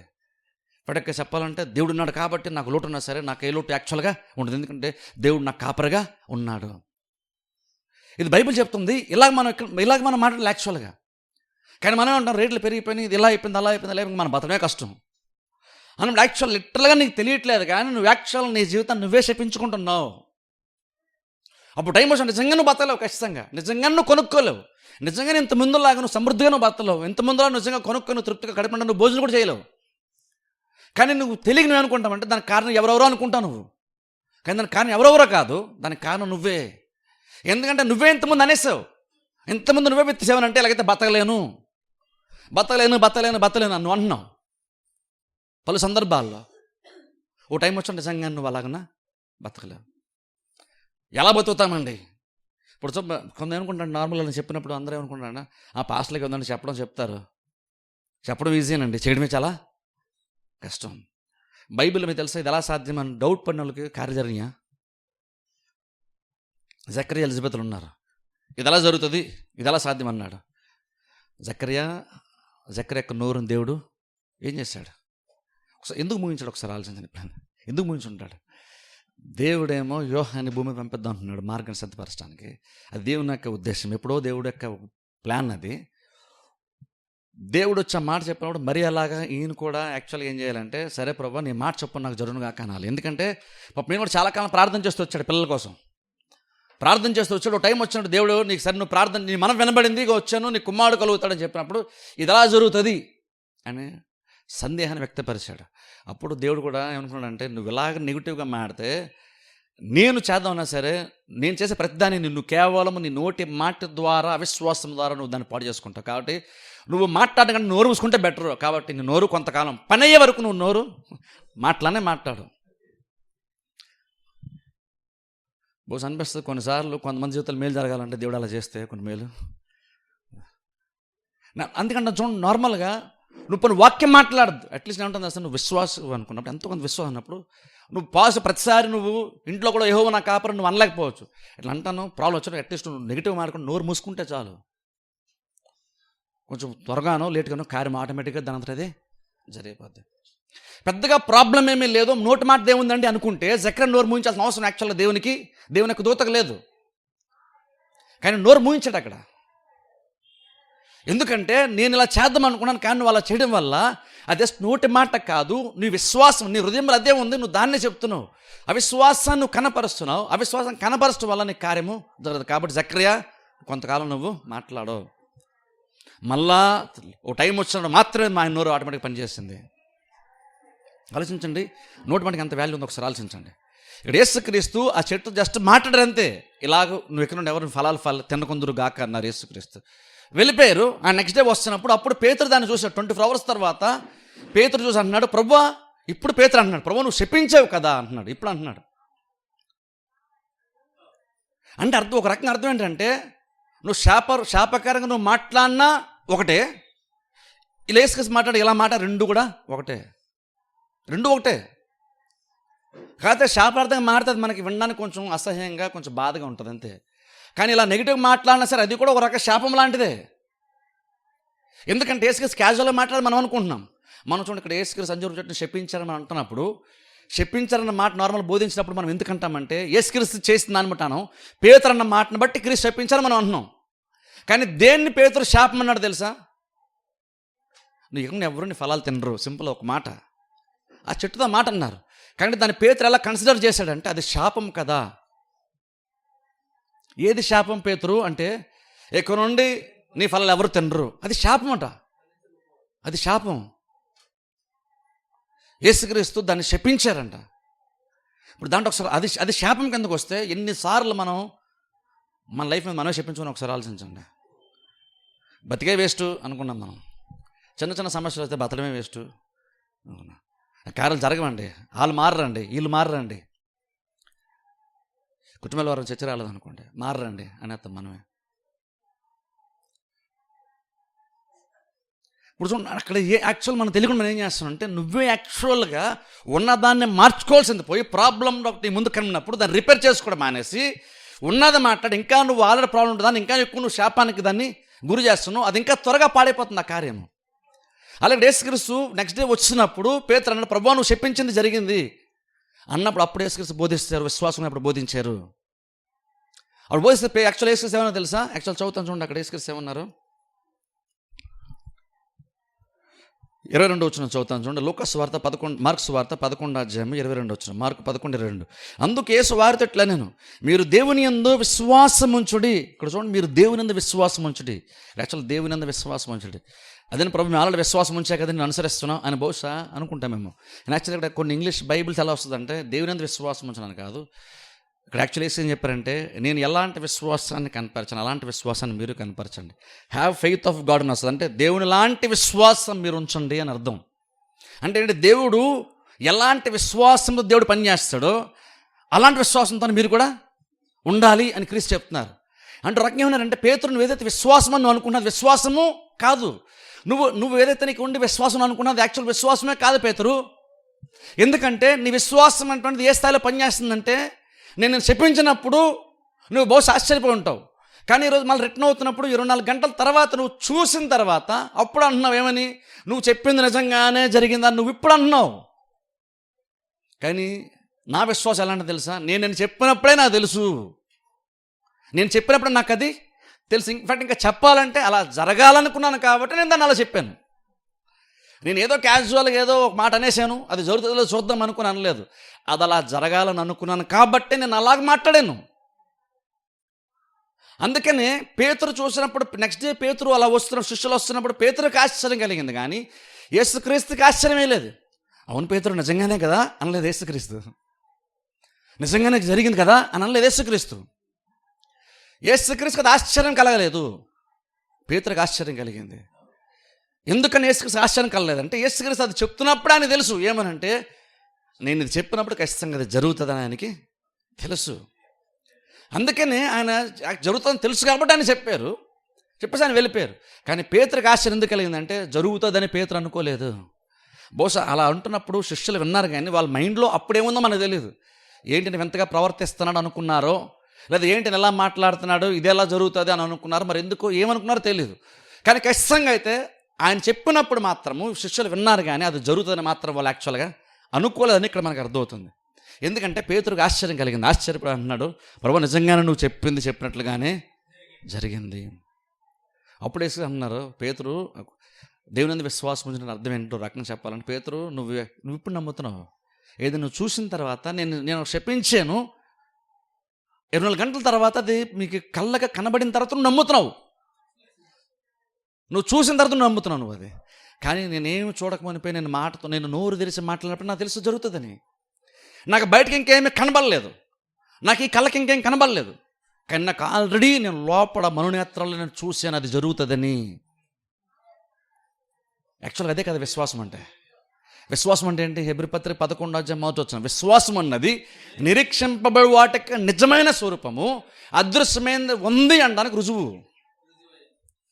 విశ్వాసం అంటున్నప్పుడు యాక్చువల్గా మనం ఏమంటున్నాం అంటే, ఒక రకంగా వాడుక భాష చెప్పంటే విశ్వాసం అన్నామంటే రుజువు అంటున్నావు. నువ్వు నాకు విశ్వాసం ఉంది అని నువ్వు అంటున్నావంటే మన వాడుక భాషలో నువ్వేం చెప్తున్నావు అంటే నా దగ్గర ప్రూఫ్ ఉంది అంటున్నావు. నువ్వు దేనికి ప్రూఫ్ ఉంది అంటున్నావు? నువ్వు ఈ కళ్ళకి కనబడినటువంటిది ఒకటి నిజంగానే ఉంది అన్న దానికి ప్రూఫ్ నీ దగ్గర ఉందో నువ్వు చెప్తున్నావు. ఆ ప్రూఫే విశ్వాసం. ఎందుకంటే విశ్వాసం అన్నది నిరీక్షింపబడేది, అంటే నీకే కళ్ళ ముందు లేనటువంటిది, నువ్వు ఎదురు చూసేటువంటి దాని యొక్క నిజస్వరూపము అదృశ్యంగా ఉంది, ఇంకను ఉంది అని నువ్వు నమ్ముతున్నావు. చూసారా, అదే విశ్వాసం. అంటే రకంగా చెప్పండి, విశ్వాసం అంటే అర్థం ఏంటంటే ప్రూఫ్ అని అర్థం. అది కన్ఫర్మేషన్ అంటున్నాం అనమాట. అది దేనికి కన్ఫర్మేషన్ అంటున్నాం మనం? నీ కళ్ళ ముందు ఇంకా కనబడినటువంటి దాని యొక్క కన్ఫర్మేషనే విశ్వాసం అంట. అంటే అర్థం అంటే ఇప్పుడు ఇక్కడ సందర్భానికి వస్తే యేసుక్రీస్తు నేను చెప్పించినప్పుడే ఆయనకు ఒక కన్ఫర్మేషన్ ఉంది. ఏంటది? ఇది ఖచ్చితంగా జరుగుతుంది. కన్ఫర్మేషన్ ఆల్రెడీ ఆయనకు ఉంది, కానీ శిష్యులుగా కన్ఫర్మేషన్ లేదు. పేతురుకి ఎప్పుడు వచ్చిన కన్ఫర్మేషన్ చూసిన తర్వాత అప్పుడు అన్నాడు, ప్రభువా నిజమే, నువ్వు చెప్పిందే జరిగింది. ఎప్పుడు అంటున్నాడు ఆ మాట? చూసిన తర్వాత అంటున్నాడు. చూసిన తర్వాత నమ్మేది అసలు బైబిల్ ప్రకారం విశ్వాసమే కాదు. నా అవసరాలన్నీ తీర్చబడిన తర్వాత అప్పుడు యెహోవా నా కాపరన్న పాట పాడతానండి, నాకు బలం వచ్చిన తర్వాత అప్పుడు నేను బలవంతునని పాట పాడతానండి అన్నామనుకో, దేవుడు అంటున్నాడు అలా పనిచేయదు. లైఫ్ అలా పనిచేయదు, నీ జీవితం అలా పనిచేయదు. బలహీనుడు బలవంతుడు అనుకోనవలను. బలహీనుడు ఏమనుకోవాలంటే బలవంతుడు అనుకోవాలంట. ఆ మాటను బట్టి చూసుకుంటే నువ్వు దరిద్రం ఉన్నప్పుడు ఏమనుకోవాలంటే యెహోవా నా కాపరి నాకులేమి కలుగుదని నువ్వు అనుకోవాలి. నువ్వు వీక్గా ఉన్నప్పుడు నేను స్ట్రాంగ్ అని నువ్వు అనుకోవాలంట. నీకు లేములు ఉన్నప్పుడు దేవుని బట్టి నాకు సమృద్ధి వస్తుందని నువ్వు అనుకోవాలంట. యాక్చువల్గా అలా అనుకోవడము, అలాగ ఆలోచించడము, అలా మాట్లాడడం అది విశ్వాస కోవలకు వస్తుంది. కానీ ఎవరు అలా మాట్లాడగలుగుతారో తెలుసా? విశ్వాసం ఉన్న వాళ్ళే నోరు, విశ్వాసం ఉన్నటువంటి వాళ్ళకి నోరు మాత్రం అలా మాట్లాడగలుగుతుంది. ఎందుకంటే వాళ్ళకి అలాంటి ప్రూఫ్ ఉంది. లేమిలో కూడా వాళ్ళకి ప్రూఫ్ ఉంది. అందుకనే వాళ్ళు పర్లేదులే ఇప్పుడే ప్రాబ్లం ఉంది, కానీ ఓ టైం వచ్చినప్పుడు నా అవసరాలు అన్నీ తీర్చబడతాయి, మనకి రోజులు బాగుంటాయి, మనం కూడా పైకి వస్తాం, అప్పులన్నీ తీర్చుకుంటాం, ఇంకా అవసరమైతే ఇంకొకరిద్దరికి సహాయం చేసే పొజిషన్లో కూడా దేవుడు మనల్ని పెడతాడు. ఏ బేస్ మీద నువ్వు చెప్తున్నావు మాట అంటే బైబిల్ బట్టి చెప్తున్నావు. నేను పైవాడిగా ఉంటాను ఆ మాట అక్కడ బైబిల్ దేవుడు చెప్పాడు, నువ్వు ఇప్పుడు దాన్ని పట్టుకున్నావు. నీకు ప్రూఫ్ ఏంటి అంటే బైబిల్ ప్రూఫ్. నీకు బైబిల్లో దేవుడు చెప్పాడు, నీకు అది ప్రూఫ్ కదా నువ్వు తీసుకున్నావు. అది నీకు ఇంకా కనబడదు, కానీ ప్రూఫ్ అది. యాక్చువల్ క్రిస్టియానిటీ అన్నది, క్రైస్తవ జీవితము, విశ్వాస జీవితం అలా పనిచేయాలి. చూసిన దాన్ని బట్టి మాట్లాడుతుంటే అర్థం ఏంటంటే నీకు యాక్చువల్ నీకు విశ్వాసం లేదని అర్థం. ఎందుకంటే చూసిన తర్వాత ఎవరైనా మాడతారు, అద్భుతం జరిగితే ఎవరైనా నమ్ముతారు. అద్భుతం జరగక మునిపే జరుగుతుంది ఖచ్చితంగా. రక్తస్రావ గల స్త్రీ ఉంది చూసారా, ఆమె ఏమంటుంది? నేను వెళ్ళాను వస్త్రపు చెంగును మాత్రం ముడితే నేను బాగుపడతాను కదా. యేసుక్రీస్తు కూడా తెలియకుండా, యేసుక్రీస్తు కూడా చెప్పకుండా, యేసుక్రీస్తు ప్రమేయమే లేకుండా ఒక ఆమె ముందే అనేసుకుంది. ఏమని తెలుసా? నేను వెళ్ళి ఆయన వస్త్రపు చెంగును పట్టుకుని నాకు స్వస్థత వస్తుంది. ఆమె యేసుక్రీస్తు విందని బైబిల్ మనం చూస్తాం. విన్న తర్వాత ఆమెకు కన్ఫర్మేషన్ వచ్చింది. ఆ కన్ఫర్మేషన్ సింపుల్గా బైబిల్ ప్రకారం చెప్పండి విశ్వాసము. విశ్వాసం అంటే ఏదో నమ్మాను అనుకోండి, విశ్వాసం నీకు కన్ఫర్మేషన్ ఉందా? విశ్వాసం అన్న చోట మీకు కరెక్ట్గా అర్థం చేసుకోవాలంటే మీకు కన్ఫర్మేషన్ లోపల అనిపిస్తుంది. నిజంగా నా లైఫ్ ఈరోజు ప్రాబ్లంలు ఉన్నాయి, కానీ రేపేళ్ళుండో నెక్స్ట్ ఇయర్ లేదా ఆ తర్వాత ఖచ్చితంగా ప్రాబ్లమ్స్ అన్నీ సాల్వ్ అయిపోతాయి. నేను కూడా హ్యాపీగా ఉంటాను, అందరిలాగా నేను కూడా బాగానే ఉంటాను. నేను కూడా ఆరోగ్యంగా ఉంటాను, నేను కూడా సమృద్ధిగా ఉంటాను, నాకు కూడా ప్రాబ్లమ్స్ లేకుండా నెమ్మది కలిగి శాంతిగా బ్రతికేటువంటి రోజులు నాకు కూడా వస్తాయి. దానికి ప్రూఫ్ నీ దగ్గర లోపల నీకు ఉందా? అలా ఉంటే అదే విశ్వాసం అని దేవుడు పిలుస్తున్నాడు. నీకు ప్రూఫ్ లేకపోతే నీ నోట యాక్చువల్ మాట రాదు. ప్రూఫ్ ఉన్నాడు అలా మాట్లాడగలుగుతాడు. ఫర్ ఎగ్జాంపుల్ అనుకుందాం, ఒక ఆయన ఎవరన్నా కనుక సరే ఎందుకు మీకు ఒక 10 lakhs వేసాడు అనుకుందాం అకౌంట్లో, అవి బహుశా మీకు రావాల్సిన డబ్బులు ఏమో అనుకుందాం. కానీ వెంటనే మనకు డౌట్ వస్తుంది, నిజంగానే వేసాడా లేదు, ఇంకా గోల్డ్ ప్రాబ్లం, ఫైనాన్స్ ప్రాబ్లమ్స్ ఉన్నాం, నిజంగా వేసాడని ఎవరో చెప్తున్నారు, లేదు వచ్చింది ఏదో మెసేజ్ వచ్చింది.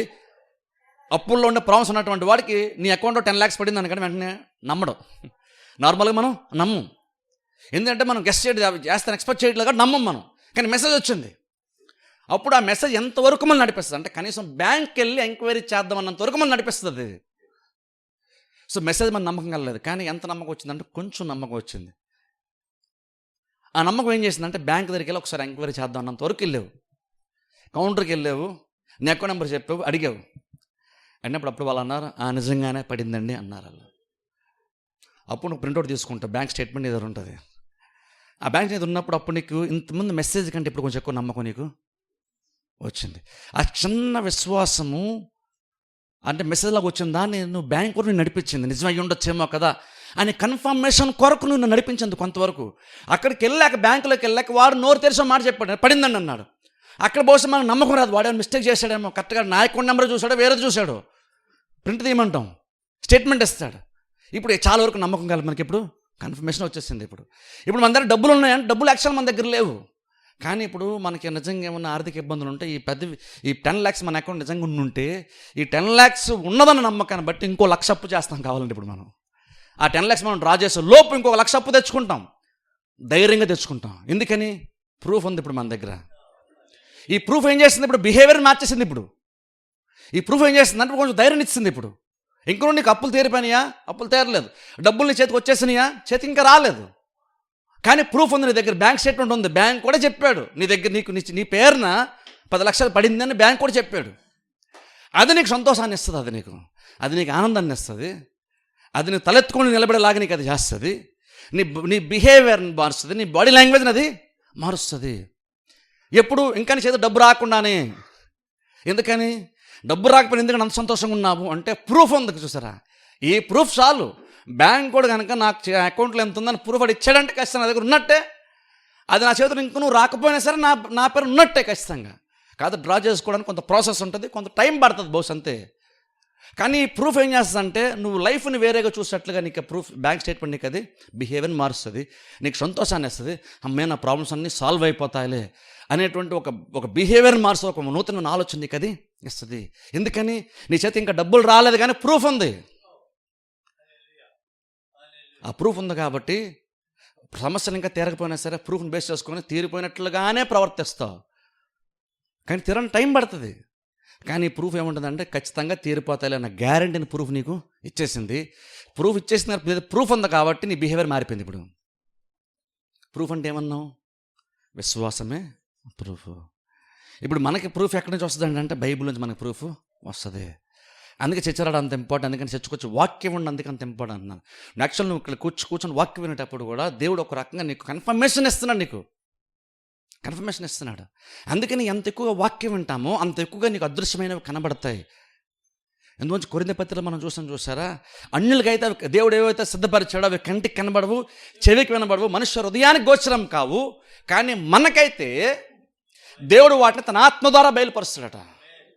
అంటే ఎవరికి కనబడినటువంటిది నీకు కనబడుతుంది, ఎవరికి అర్థం కానటువంటిది నీకు అర్థమవుతుంది. నువ్వు చర్చకొచ్చి వాక్యం వింటున్నావంటే దాని అర్థం ఏంటంటే దేవుడు నీకు ఏం చూపించే ప్రయత్నం చేస్తానంటే సహజంగా ఎవరికి అర్థం కానిది, నీ లైఫ్ గురించి ఎవరు చూడలేనిది నీకు చూపించే ప్రయత్నం దేవుడు చేస్తున్నాడు. దేవుడు చూపించే ప్రయత్నం చేస్తున్నాడు. అలా నువ్వు అలా వింటున్నాడు. ఏం జరుగుతుంది? నీకు విశ్వాసం వస్తుంది. విశ్వాసం అంటే ఏమన్నాను? ప్రూఫ్ అన్నాను, చూసారా? విశ్వాసం అంటే కన్ఫర్మేషన్, విశ్వాసం అంటే ప్రూఫ్ అన్నప్పుడు వినటం వలన విశ్వాసం కలంటే అర్థం ఏంటంటే వినటం వల్ల నీకు ఎక్కువ కన్ఫర్మేషన్ ఎక్కువైపోతుంటుంది. ఎంత ఎక్కువగా నువ్వు వాక్యం వింటూ ఉంటావో అంతగా దేవుడు ఖచ్చితంగా కార్యం చేస్తాడు, అంతా బాగానే ఉంటుంది, ప్రాబ్లమ్స్ అన్నీ సాల్వ్ అవుతాయంటే ఒక కన్ఫర్మేషన్ నీకు వినే కొందికి వస్తుంది. వినటం వలన విశ్వాసం కలన్నా, విశ్వాసం కన్ఫర్మేషన్ అని అన్నప్పుడు వినడం వల్ల ఏమొస్తుందంటే చర్చకొచ్చి వాక్యం ఉంటే ఏమొస్తుందంటే నీకు నిశ్చయత ఏర్పడుతుంది, నీకు గ్యారంటీ వస్తుంది ఎక్కువ.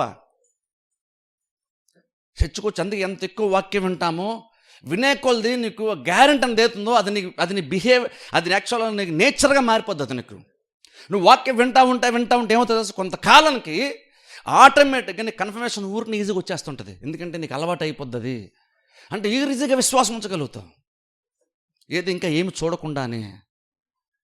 అక్కడే చూడండి చెప్పి మళ్ళీ ఒకసారి ఎగ్జాంపుల్ గుర్తు చేస్తున్నాను. యెహోషువ కాలేబులను చూసారా, వాళ్ళిద్దరూ ఆ నిశ్చయితే ఉంది, వాళ్ళకి ఆ గ్యారంటీ ఉంది, ఆ ప్రూఫ్ వాళ్ళకు ఉంది. వీళ్ళందరూ ఏమో మనం వెళ్ళలేమంటున్నారు. ఎందుకు వెళ్ళలేమంటే వాళ్ళ దగ్గర ఉన్న ప్రూఫ్ ఏంటి, వీళ్ళందరూ ఆజానుబాహులు, ఉన్నత దేహులు, వాళ్ళ దృష్టిలో మనం మిడతల్లాగా ఉంటాం. ఇది వీళ్ళకున్న ప్రూఫ్ వీళ్ళకి. కానీ యెహోషువ కాలేబుకున్న ప్రూఫ్ ఏంటి తెలుసా, లేదు మీరేం అధ్యాయపడద్దు, మీరేమో దేవుని మీద సొనుక్కోవద్దు, దేవుడు మనం దానిస్తే మనం ఖచ్చితంగా స్వతంత్రించుకుంటాం. వీళ్ళు ఎక్కడా కూడా వాళ్ళు ఉన్నత దేహం గురించి మాట్లాడలేదు, మనం మిడతల్లా కనబడతాం వాళ్ళ దృష్టిలో అని వీళ్ళు మాట్లాడలేదు. ఒకే సిట్యువేషన్ ఇద్దరు వేరువేరుగా చూశారు. ఎందుకని అది ఒక్క రోజులో జరిగిపోయేది కాదు, అది ఒక్క రోజులో జరిగిపోయేది కాదు. ఏదో ఒక్క సందర్భంలో అవిశ్వాసాన్ని కనపరిచారు కాబట్టి మొదటి తరం అంతా కూడా వాగ్దాన దేశంలో ప్రవేశించలేకపోయారని కాదు, ఒక్కసారి జరగడం వల్ల వాళ్ళు ఆగిపోలేదు. అలాగే యెహోషువ కాలేబులు ఒక్కసారి ఏదో పాజిటివ్గా మాట్లాడేశారు కాబట్టి వాగ్దాన దేశం గెలిపారని కాదు. తరచుగా యెహోషువ కాలేబు తరచుగా వాళ్ళు దేవుని యొక్క వాక్యంకు అనుకూలంగా, వాగ్దానంకు అనుకూలంగా మాట్లాడుతూ వచ్చారు. అలాగే మిగిలినటువంటి లక్షల మంది ఏమో తరచుగా వాళ్ళు సనుక్కుంటున్నారు. మనం కానాన్ దేశం మనకు బాగుంటుంది కదా, వెనక్కి వెళ్ళిపోదాం, ఇక్కడ ఎందుకు, అక్కడే బాగుంది, దీనికంటే అదే బెటర్ కదా మనకి, ఇక్కడ సావడం కంటే మరలా మన ఐగుప్తుకి వెళ్ళిపోవడమే బెటర్. వాళ్ళన్న దాని ప్రకారమే జరిగింది. కానీ మరి యెహోషువ కాలేబుకి ఎలా తెలుసు, యుద్ధం ఏం జరగలేదు, ఇంకా ఏమవ్వకుండానే మనం వెళ్తామని ఎలా తెలుసు, కన్ఫర్మేషన్. వాళ్ళకి దేవుడు చెప్పింది వాళ్ళ కన్ఫర్మేషన్ ఉంది. వినటం వల్ల విశ్వాసం కలుగు, వినటం వల్ల కన్ఫర్మేషన్ కలుగుతుంది. అది ఎవరికైనా చెప్పగలమా కన్ఫర్మేషను, నువ్వెవరికి చెప్పలేవు. చెప్తాను చూడండి, విశ్వాసం ఆ కన్ఫర్మేషన్ ఉన్న వాళ్ళు ఎలా ఉంటారో చెప్తున్నాను. నీకు విశ్వాసం ఉందనుకో, నీకు కన్ఫర్మేషన్ ఉందనుకో, నువ్వు నోరుతో మాట్లాడుతున్నావు, ఏమని అంత బాగుంటుందో మాట్లాడుతున్నావు. కానీ అలాగని నువ్వు ఎందుకు అలా మాట్లాడుతున్నావో ఎదుటోడికి అర్థం కాదు, తెలుసా, నీకు మాత్రం తెలుస్తుంది. అది నీకు లోపల నీకు మాత్రమే అది అవగాహన ఉంటుంది, నీకు మాత్రం తెలుస్తుంది. అందుకని నీకు విశ్వాసం ఉన్నప్పుడు నువ్వు ఎదుటోడిని కన్ఫర్మ్ చేయడానికి ఎదుటోడు కూడా ప్రూఫ్గా చూపించే ప్రయత్నం చేయొద్దు. వాళ్ళకి అర్థం కాదు, వాళ్ళకి అర్థం కాదు. అది నీకు మాత్రం తెలుస్తుంది. అది ఒక్కసారిగా నువ్వు చర్చలోకి వచ్చి ఒక్క ప్రసంగం వినగానే వచ్చేసేటువంటి కార్యం కాదు అది. అలా దేవుడు మనకి చాలా అదృశ్యమైనటువంటి సంగతులు మనకి వాక్యం ద్వారా చూపించి అలా మరలా చూపించి వినిపించి నీకు అది విశ్వాసంలాగా, కన్ఫర్మేషన్ లాగా దేవుడు మార్చే ప్రయత్నం చేస్తున్నాడు. అయితే ప్రాబ్లం ఏంటంటే మనం కంటిన్యూగా చర్చకి రాము, మనం కంటిన్యూగా తరచుగా మన వాక్యాన్ని వినం. అందుకనే కొన్నిసార్లు బుట్టి విశ్వాసం అనుకుంటుంది, కొన్నిసార్లు నమ్ముతాం, కొన్నిసార్లు నమ్మలేకపోతుంటాం. ఎంత ఎక్కువ వింటాం అంత ఎక్కువ విశ్వాసం, అంటే ఎంత ఎక్కువ వింటాం అంత ఎక్కువ కన్ఫర్మేషన్ నీకు వస్తుంటుంది. ఇది చర్చలోకి వచ్చినప్పుడు జరుగుతుంది, కానీ నువ్వు బయట ఎక్కడో కూర్చొని నువ్వు ఒంటరిగా ఉన్నప్పుడు నువ్వు ఎంత ఆత్మీయంగా నువ్వు ఆలోచించి నీకు అవేం కనబడవు. ఎందుకంటే నీకు ఆ ప్రూఫ్ కనబడాలంటే నీకు ఈ కళతో చూసేది కాదు, నీకు అదృశ్యం మనోనేత్రాలతో మాత్రమే నువ్వు ప్రూఫ్ని చూడగలుగుతావు. మనోనేత్రాలతో ఎగ్జాంపుల్ బైబిల్ ఉంది చూడండి, బైబిల్లో చాలాసార్లు చాలా వచ్చినా మనం చదువుతాం. ఈ కళతో నువ్వు బైబిల్ చదవడానికి మాత్రమే నీకు కల్పనకు వస్తాయి. బైబిల్లో ఉన్న విషయం నీకు అర్థం కావడానికి మాత్రం ఈ కళతో నీకు అది అర్థం కాదు. బైబిల్ ఈ కళ్ళతో నువ్వు జస్ట్ పైపైన చదవగలుగుతావు, అంతవరకే నువ్వు చేసే పని. నువ్వు కళ్ళతో చదివావు కాబట్టి అంతే ఉందాం అంటే అది కాదు, అంతకని లోతు ఇంకా చాలా విషయాలు అందులో ఉంటుంది. చదవడానికి వరకు మాత్రమే కళ్ళు, కానీ బైబిల్ ఏం చెప్తుందో తెలుసుకుంటే మాత్రం మనోనేత్రాలు వెలిగింపడాలి. ఈ కళ్ళతో చూస్తాం బైబిల్ ఏం చెప్తుందో, ఈ కళ్ళతో జస్ట్ చదువుతాం అంతే, కానీ ఈ కళ్ళతో దాన్ని అర్థం చేసుకుంటాం. అందుకు కొన్నిసార్లు చాలాసార్లు ఒకే వచనం చదువుతాం, అందరూ పెద్ద ఏముందని అనుకుంటాం, కానీ సడన్గా ఒక రోజు మళ్ళీ వాక్యం ఉన్నప్పుడు అందులో అంత ఉందా అనిపిస్తుంది. ఎప్పుడు అలా అంత విషయం ఉందని అందులో మాకు అనిపించలేదే అంటాం. అంటే నీకు ఎందుకు కనబడలేదు, అది అంతే, నువ్వు చదివావు, ఈ కళతో చదివావు, కానీ నీకు కనబడలేదు. ఈ కళతో చదివి కనుక అర్థం చేసుకోగలిగితే మీరు ఎవరు చర్చకు రావాల్సిన అవసరమే లేదు. ఈ కళతో చదివిందే మీకు అర్థమవుతుంది అనుకుంటే రావాల్సిన అవసరం లేదు ఎవరు కూడా చర్చకి. ఇక్కడ ఎందుకు రావాలి, ఎందుకు టైం కేటాయించాలంటే నువ్వు కళ్ళతో చదివిందే అక్కడ కనబడుతుందని కాదు, నీకు కనిపించిందే ఉందని కాదు, అక్కడ ఇంకా లోతుగా చాలా ఉంటుంది. అది తెలుసుకోవాలంటే మనోనేత్రాలతో మాత్రం నువ్వు దాన్ని గ్రహించగలుగుతావు, వీటి వాక్యమైనా సరే. అలాగే దేవుడు కూడా మన జీవితానికి సంబంధించిన ప్రతిదీ కూడా ఈ కళతో నువ్వు చూస్తే దానికంటే ఇంకా లోతుగా దేవుడు ఏదో చూపించే ప్రయత్నం మనకి చేస్తున్నాడు. కాకపోతే ఏంటంటే మనం ఏంటంటే తరచుగా చర్చకి రాము, తరచుగా మనం వాక్యాన్ని వినం. అందుకనే ప్రాబ్లం వచ్చినప్పుడు విశ్వాసం కావాలన్నప్పుడు మనకు విశ్వాసం అనుకున్న స్థాయిలో మనం విశ్వాసం ఉంచలేకపోతుంటాం. అన్నీ దేవుడు తరచుగా చర్చకు రమ్మంటాడు. ఎందుకంటే నువ్వు చర్చకు రోజు వస్తుంటే ఎంత ఎక్కువ వాక్యం ఉంటావో అంత ఎక్కువ నీకు కన్ఫర్మేషన్ వచ్చేస్తుంటుంది. ఆ రక్తస్రావ గల స్త్రీ వినిన తర్వాతే కన్ఫర్మేషన్ వచ్చింది ఆమెకి. వినకుండా విశ్వాసం రాదు.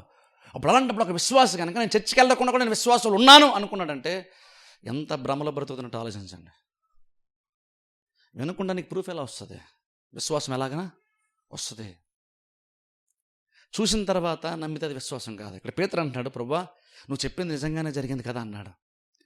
అప్పుడు యేసుక్రీస్తు అంటున్నారు, పేతురు దేవుని మీద విశ్వాసం ఉంచాను. అంటే పేతురు నువ్వేదో విశ్వాసం అని అనుకుంటున్నావో అసలు మీద విశ్వాసం కాదు. మీరు ఎలా ఆపరేట్ చేస్తారంటే మీరు ఎలా బ్రతుకుతున్నారు, మీ విశ్వాసం ఏమనుకుంటున్నారంటే చూసిన తర్వాత నమ్ముదాం అది విశ్వాసం మీరు అనుకుంటున్నారు. కానీ విశ్వాసం అంటే అది కాదు పేతురు. విశ్వాసం అంటే ఏంటంటే జరగకముందే ఇది జరుగుతుందని నమ్ముతావు చూసారా, అది విశ్వాసం.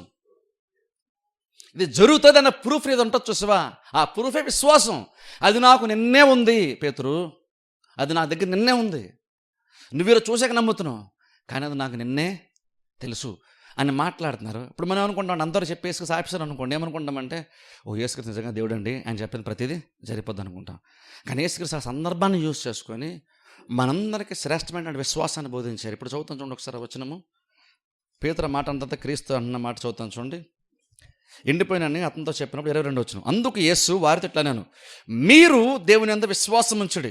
ఎవడైనాను ఈ కొండను చూచి నీవు ఎత్తబడి సముద్రంలో పడవేయబడమని చెప్పి తన మనస్సులో సందేహింపక తాను చెప్పునేది జరునని నమ్మినల్లా వాడు చెప్పినది జరునని మీతో నిశ్చయముగా చెప్పుచున్నాను. సరే, అప్పుడు యేసుక్రీస్తు అన్నారు. అప్పుడు యేసుక్రీస్తు అయితే ఏమనాలి, పేతురు నేను ఎవరు అనుకుంటున్నావు, ఇప్పటికైనా నమ్ము నేను దేవుని కుమార్ రక్షకుని, నా నోటి మటుకు అంత పవర్ ఉంది అని అనాలి. యాక్చువల్గా అయితే పేతురు ఆశ్చర్యపోయినప్పుడు. కానీ యేసుక్రీస్తు తెలుసా, పేతురు నేనే కాదు, నిజమైనటువంటి విశ్వాసం మీరు ఉంచగలిగితే ఎవడైనాను ఈ కొండను చూచి, అదని ప్రభు నిన్న నువ్వే కదా చెట్టును చూసి అన్నావు అంటే ఇప్పుడు యేసుక్రీస్తు అన్నారు నేనే కాదు పేతురు, విశ్వాసం ఎలా పనిచేసి చెప్తున్నాను, ఎవడైనా సరే నేనే కాదు, ఎవడైనా సరే ఈ కొండను చూచి నీవు ఎత్తబడి సముద్రంలో పడవేయబడమని చెప్పి తన మనసులో సందేహింపక తాను చెప్పినది జరుగున నమ్మిడల్లా వాడు చెప్పినది జరుగుతుంది. అక్కడ చూడండి ఆ వచనములో నమ్మినడలన్న మాట ఒక్కసారి వస్తుంది, నమ్మినన్న పదం. కానీ చెప్పినన్న మాట 4 సార్లు వచ్చింది. ఈ కొండను చూచి ఎత్తబడి సముద్రంలో పడవేయబడమని చెప్పి తన మనసులో సందేహింపక తాను చెప్పినది జరుగు నమ్మినలా వాడు చెప్పినది జరుగు. నమ్మకం అన్న మాట ఒక్కసారి అక్కడ క్రీస్తు వాడారు, కానీ చెప్పినన్న పదం 3-4 సార్లు వచ్చాను అక్కడ. అంటే అర్థం ఏంటంటే యేసుక్రీస్తు మాటలు అర్థం ఏంటంటే అంటే విశ్వాసం ఉన్నాడు అలా మాట్లాడతాడా? విశ్వాసం ఎలా తెలుస్తుంది మనకి? మీ ఇంట్లో ఉన్న వాళ్ళకి విశ్వాసం ఉందని నీకు ఎలా తెలుస్తుంది? లేదా నీకు విశ్వాసం ఉందని మీ ఇంట్లో ఎలా తెలుస్తుంది? మాటలు బట్టి తెలుస్తుంది. నువ్వేం చెప్తున్నావో దాన్ని బట్టి నువ్వేం నమ్మేవో తెలిసిపోద్ది. నా నమ్మకం ఒకటండి కానీ నేను చెప్తుంది ఒకటండి, అలా ఉండదు. నీకు లోపల ఏదైతే ప్రూఫ్గా నువ్వు చూసావో ఆ ప్రూఫ్ ప్రకారమే నువ్వు నోరు మాట్లాడుతుంది ఆటోమేటిక్గా. యేసుక్రీస్తు అన్నారు ఎవడైనాను ఈ కొండను చూచి, అదని ప్రభా మనుషులు మేము కూడా చేయొచ్చా అంటే యేసుక్రీస్తు అన్నారు పేతురు మీరన్నా సరే అంతే, మీకు నిజంగా విశ్వాసం ఉంటే నువ్వు చెప్పేటప్పుడు గనక నువ్వు నిజంగా నమ్మగలిగితే నువ్వు చెప్పేది జరుగుతుంది పేతురు. అయితే ఇక్కడ ప్రాబ్లం ఏంటంటే నేను చెప్పేటప్పుడు నాకు నమ్మకం ఎలా వస్తుంది? చెప్పేటప్పుడు వెనక్కి వెళ్ళడం కాదు, నువ్వు చెప్పాలనుకున్నప్పుడు ముందు విశ్వాసం నీ హృదయంలో నింపుకోవాలి. ఆ తర్వాత అప్పుడు నీ నోరుతో నువ్వు మాట్లాడగలదు. ఊరిని పైపైన ఏదో చెప్పేస్తే జరిగిపోద్దని కాదు, విశ్వాసం నిన్ను ప్రేరేపించాలి. యేసుక్రీస్తు కదా ఆల్రెడీ తెలుసు, ఆయన చెప్పేటప్పుడే తెలుసు ఆయనకి ఇది అలా జరుగుతుందని తెలుసు. అందుకే ఆ తర్వాత మళ్ళీ యేసుక్రీస్తు అన్నారు చూడండి, ప్రార్థన కూడా అక్కడ మాట్లాడుతూ అంటున్నారు చూడండి, అది కూడా చెప్తాను. 24 వచ్చిన అందుచేత ప్రార్థన చేయనప్పుడు మీరు అడుగుచున్న వాటిని ఎల్లను పొంది ఉన్నామని నమ్ముడి అప్పుడు అవి మీకు కలుగును. చూడండి ఇక్కడ గమనించండి, మీరు అడుగుచున్న వాటిని ఎల్లను పొంది ఉన్నామని నమ్ముడి. మీరు అడుగుచుందల్లా అంటే అడుగుతున్న అర్థం ఏంటి, మన దగ్గర లేదు కాబట్టి అడుగుతున్నాం. కానీ నువ్వు అడిగిన ప్రతిదీ నువ్వు పొంది ఉన్నామని నమ్ము, అప్పుడు నీకు దొరుకుతుంది. ఇది కూడా కన్ఫ్యూజన్ కొంచెం. ఎందుకో తెలుసా, నువ్వు ముందు పొంది ఉన్నామని నమ్ము అంటే నీ దగ్గర ఉందని నమ్మేసాయి, అడిగేసాయి, అప్పుడు నీకు అది వస్తుంది. అప్పుడు తర్వాత వచ్చినప్పుడు ముందే ఉందని ఎలా నమ్ముతాము అంటే ఈ ముందే నమ్మన్నారు చూసారు, అది ప్రూఫ్. అది ప్రూఫ్ అనమాట. ప్రార్థన ఎందుకు చేస్తాం మనం? నువ్వు ప్రార్థన చేసిన దేవుడు ఇస్తాడో లేదో చూద్దాం అనుకుని ప్రార్థన చేయము. దేవుడు ఇస్తాడని ఆల్రెడీ నువ్వు నమ్మేవో కాబట్టి ఇప్పుడు నువ్వు ప్రార్థన చేస్తున్నాను. శనివారం చెప్తాను చూసారు, తరచు ఈ మాట ఎక్కువ చెప్తాను. ప్రార్థన ఎందుకు చేస్తాం? నాకు ప్రాబ్లం వచ్చింది కాబట్టి ప్రార్థన చేస్తున్నాను కాదు. మీకు అక్కరగా ఉన్నవేవో ఆల్రెడీ మన పరలోక తండ్రికి తెలుసు. మరి ప్రార్థన ఎందుకు చేస్తున్నావు? నువ్వు కొత్తగా దేవుడికి తిన్నటువంటి ఇన్ఫర్మేషన్ కొత్తగా ఏదో ఫ్రెష్గా ఏదో తాజా కబుర్లు ఏవో చెప్పట్లేదు నువ్వు దేవునికి. ఫ్లాష్ న్యూస్ ఏం చెప్పట్లేదు దేవునికి తెలియదంటే ఏమీ లేదు, ఆయనకి అన్నీ తెలుసు. మరి ఇప్పుడు ఎందుకంటే చెప్పాలి? చాలామంది ప్రార్థన ఎందుకు చేయరు? దేవుడికి అన్నీ తెలుసండి, నేను అడిగిన మాత్రం ఇస్తాడంటే, ఆయన ఇవ్వాలనుకుంటే ఇస్తాడు, లేదా లేదు. దేవుడు ఆయనకు అన్నీ తెలుసండి, అందుకే నేను అడగనండి, ఆయన ఇవ్వాలనుకుంటే ఇస్తాడండి. అలా అంటలేదు. ప్రార్థనలో విశ్వాసాన్ని కనపరచుకుని క్రీస్తు మాట్లాడుతున్నారు.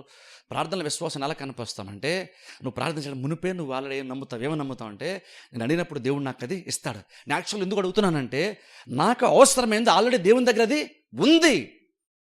అందుకని ఉందని నువ్వు నమ్మేవు కాబట్టి ఇప్పుడు నోరు తెరిచి అడుగుతున్నావు. ఉందని నమ్మి అప్పుడు నువ్వు అడిగినప్పుడు నీకు అది వస్తుంది. అంటే ప్రార్థన దగ్గరికి వెళ్తున్నప్పుడు కూడా ఏ అప్రోచ్తో వెళ్తాము అంటే, నా అవసరత అంటే దేవుని దగ్గర ఆల్రెడీ ఉంది, నా దగ్గర లేదు కానీ దేవుని దగ్గర ఉంది. నాకు అనారోగ్యం వచ్చింది, నా దగ్గర బలమలే స్వస్థత నా దగ్గర లేదు, కానీ దేవుని దగ్గర ఉందని నువ్వు నమ్మేవు కాబట్టే ఇప్పుడు నువ్వు దేవుని దగ్గరికి వెళ్ళడానికి ప్రేరేపణ వచ్చింది. అంటే రకంగా చెప్పాలంటే దేవుని దగ్గరికి వెళ్ళిన నమ్మకం అంటే అర్థం ఏంటి, నమ్మేమంటే అర్థం ఏంటి? దేవుడి దగ్గర ఉందన్న ప్రూఫ్ నీ దగ్గర ఉంది కాబట్టి ఇప్పుడు నువ్వు దేవుని దగ్గరికి వెళ్ళు. నీ అకౌంట్లో ఉందని ప్రూఫ్ నీ దగ్గర ఉంది కాబట్టి ఇప్పుడు వెళ్ళావు క్యాష్ డ్రా చేసుకోవడానికి బ్యాంక్కి. ఎగ్జాక్ట్ అలాగనే నీ అవసరం దేవుని దగ్గర ఉందని నువ్వు ముందుగానే నువ్వు నమ్మేవు కాబట్టి ఇప్పుడు నువ్వు ప్రార్థన నువ్వు దేవుని దగ్గరికి వెళ్తున్నావు. అక్కడ అందుకని చూడండి, ఆ విశ్వాసం అంటే ప్రార్థనలు ఎలా కనపరచాలో కూడా క్రీస్తు చెప్తున్నారు. ఇప్పుడు అందుకని చూడండి, అంత అల్టిమేట్ ఎక్కడికి వస్తుంది? ఆ ప్రూఫ్ మనకి ఎలా వస్తుంది? విశ్వాసం ప్రూఫ్ అన్నప్పుడు ఆ ప్రూఫ్ మనకి ఎలా వస్తుంది అంటే, తరచుగా చర్చకొచ్చి తరచుగా వాక్యం వింటా ఉంటే ప్రూఫ్ వస్తుంది. అలా ఓ టైం వచ్చినప్పుడు హృదయం అంతా కూడా వాక్యంతో నింపబడితే నువ్వు ఎంత ఎక్కువ వాక్యం వింటున్నావో నీకు అంత ఎక్కువ ప్రూఫ్ వచ్చేస్తుంటుంది. ప్రూఫ్ ఇంకా బలపడుతుంటుంది. అందరు చెప్పిన చూసారా, SMS చూసావు అకౌంట్లో క్యాష్ డిపాజిట్ అయిందని, అది కొంచెం నీకు నిరీక్షణ ఇచ్చింది, కొంచెం ధైర్యం ఇచ్చింది. కానీ నువ్వు అక్కడ తాగిపోయినా కొంచెం విశ్వాసం ఏం చేసిందంటే బ్యాంక్ వరకు నడిపించింది. అక్కడికి వెళ్ళి నువ్వు బ్యాంక్ కూడా మాట్లాడుతున్నావు, వాడితో స్టేట్మెంట్ కూడా తీసుకోవాలన్నటువంటి ఆలోచనకు వచ్చింది. ఇప్పుడు స్టేట్మెంట్ కోసం ఎందుకు నువ్వు అడుగుతున్నావు? SMS ఉంది కాబట్టి నువ్వు అడుగుతున్నావు. ఆ స్టేట్మెంట్ తీసుకున్న తర్వాత ఇంకా నీకు కన్ఫర్మేషన్ అయిపోయింది. ఇంక ఇప్పుడు నీకు నీ అకౌంట్లో డబ్బులు లేవు, నువ్వు పేదడివే అని ఎవరన్నా సరే మనం నమ్మం. ఏమంటాం తెలుసా? అదిగో చూడు అకౌంట్లో పడింది, నేనేం డబ్బు లేను కాదు, నేను దరిద్రుణ్ణి కాదు. క్యాష్ ఇంకా చేతిలో రాలేదు కదా, ఏదో డబ్బు చూపించంటే డబ్బు ఇంకా రాలేదు కానీ ఇదిగో చూడు ప్రూఫ్ ఉంది చూసావా అంటాం మనం. ప్రతి ఒక్కరికి మనం డబ్బు చూపించాం కానీ నా అకౌంట్లో ఎంత ఉందని ప్రూఫ్ చూపిస్తాం మనం. ఆ ప్రూఫ్ చూసినప్పుడు ఖచ్చితంగా ప్రతి ఒక్కడు నమ్మాల్సిందే. అయితే ఏమంటానంటే, నువ్వు ప్రూఫ్ చూపించినప్పుడు ఎదుటి నమ్మకపోవచ్చు. అట్లీస్ట్ ఫస్ట్ ఆఫ్ ఆల్ నువ్వు నమ్మడం నేర్చుకో. ఎందుకంటే విశ్వాసం అన్నది ఎదుటికి సంబంధించిన కాదు, నీకు వ్యక్తిగతమైనటువంటి. అందుకని ఇక్కడ క్రీస్తు అన్నారు, ఎవడైనాను ఈ కొండను చూసి అన్నారు. అంటే అర్థం ఏంటి? నీ విశ్వాసం నీకు పర్సనల్, అది నువ్వు నమ్మాల్సి ఉంది. నువ్వు నమ్మితే చాలు, నువ్వు ఎదుట నమ్మించాల్సిన అవసరం నీకు లేదు. నీకు నమ్మకం ఉంటే చాలు. నీకు నమ్మకం ఉంటే నీ నమ్మకాన్ని బట్టి నీకున్న ప్రూఫ్ని బట్టి నువ్వు బిహేవ్ చేస్తూ ముందుకెళ్ళిపోతూ ఉండు. ఎదుట నమ్మించే ప్రయత్నం చేయొద్దు. వాడు నమ్మడు, ఎందుకంటే వాడికి అది కనబడలేదు, వాడు దాన్ని చూడలేదు. నువ్వు ముందే చూసావు కాబట్టి నీకు నమ్మకం ఉంది. వాడు చూడ్డు, అందుకే వాళ్ళకి అదే తెలియదు. అప్పుడు నీకు విశ్వాసం నమ్మించే ప్రయత్నం చేయొద్దు. నీకు విశ్వాసం అంటే ఎవరు ఏకీవించకపోయినా సరే నీకున్న దేవుడు నీకు చూపించిన ప్రూఫ్ని బట్టి నువ్వు మాట్లాడుకుంటూ బిహేవ్ చేసుకుంటూ ముందుకెళ్ళిపోతూ ఉండాలి.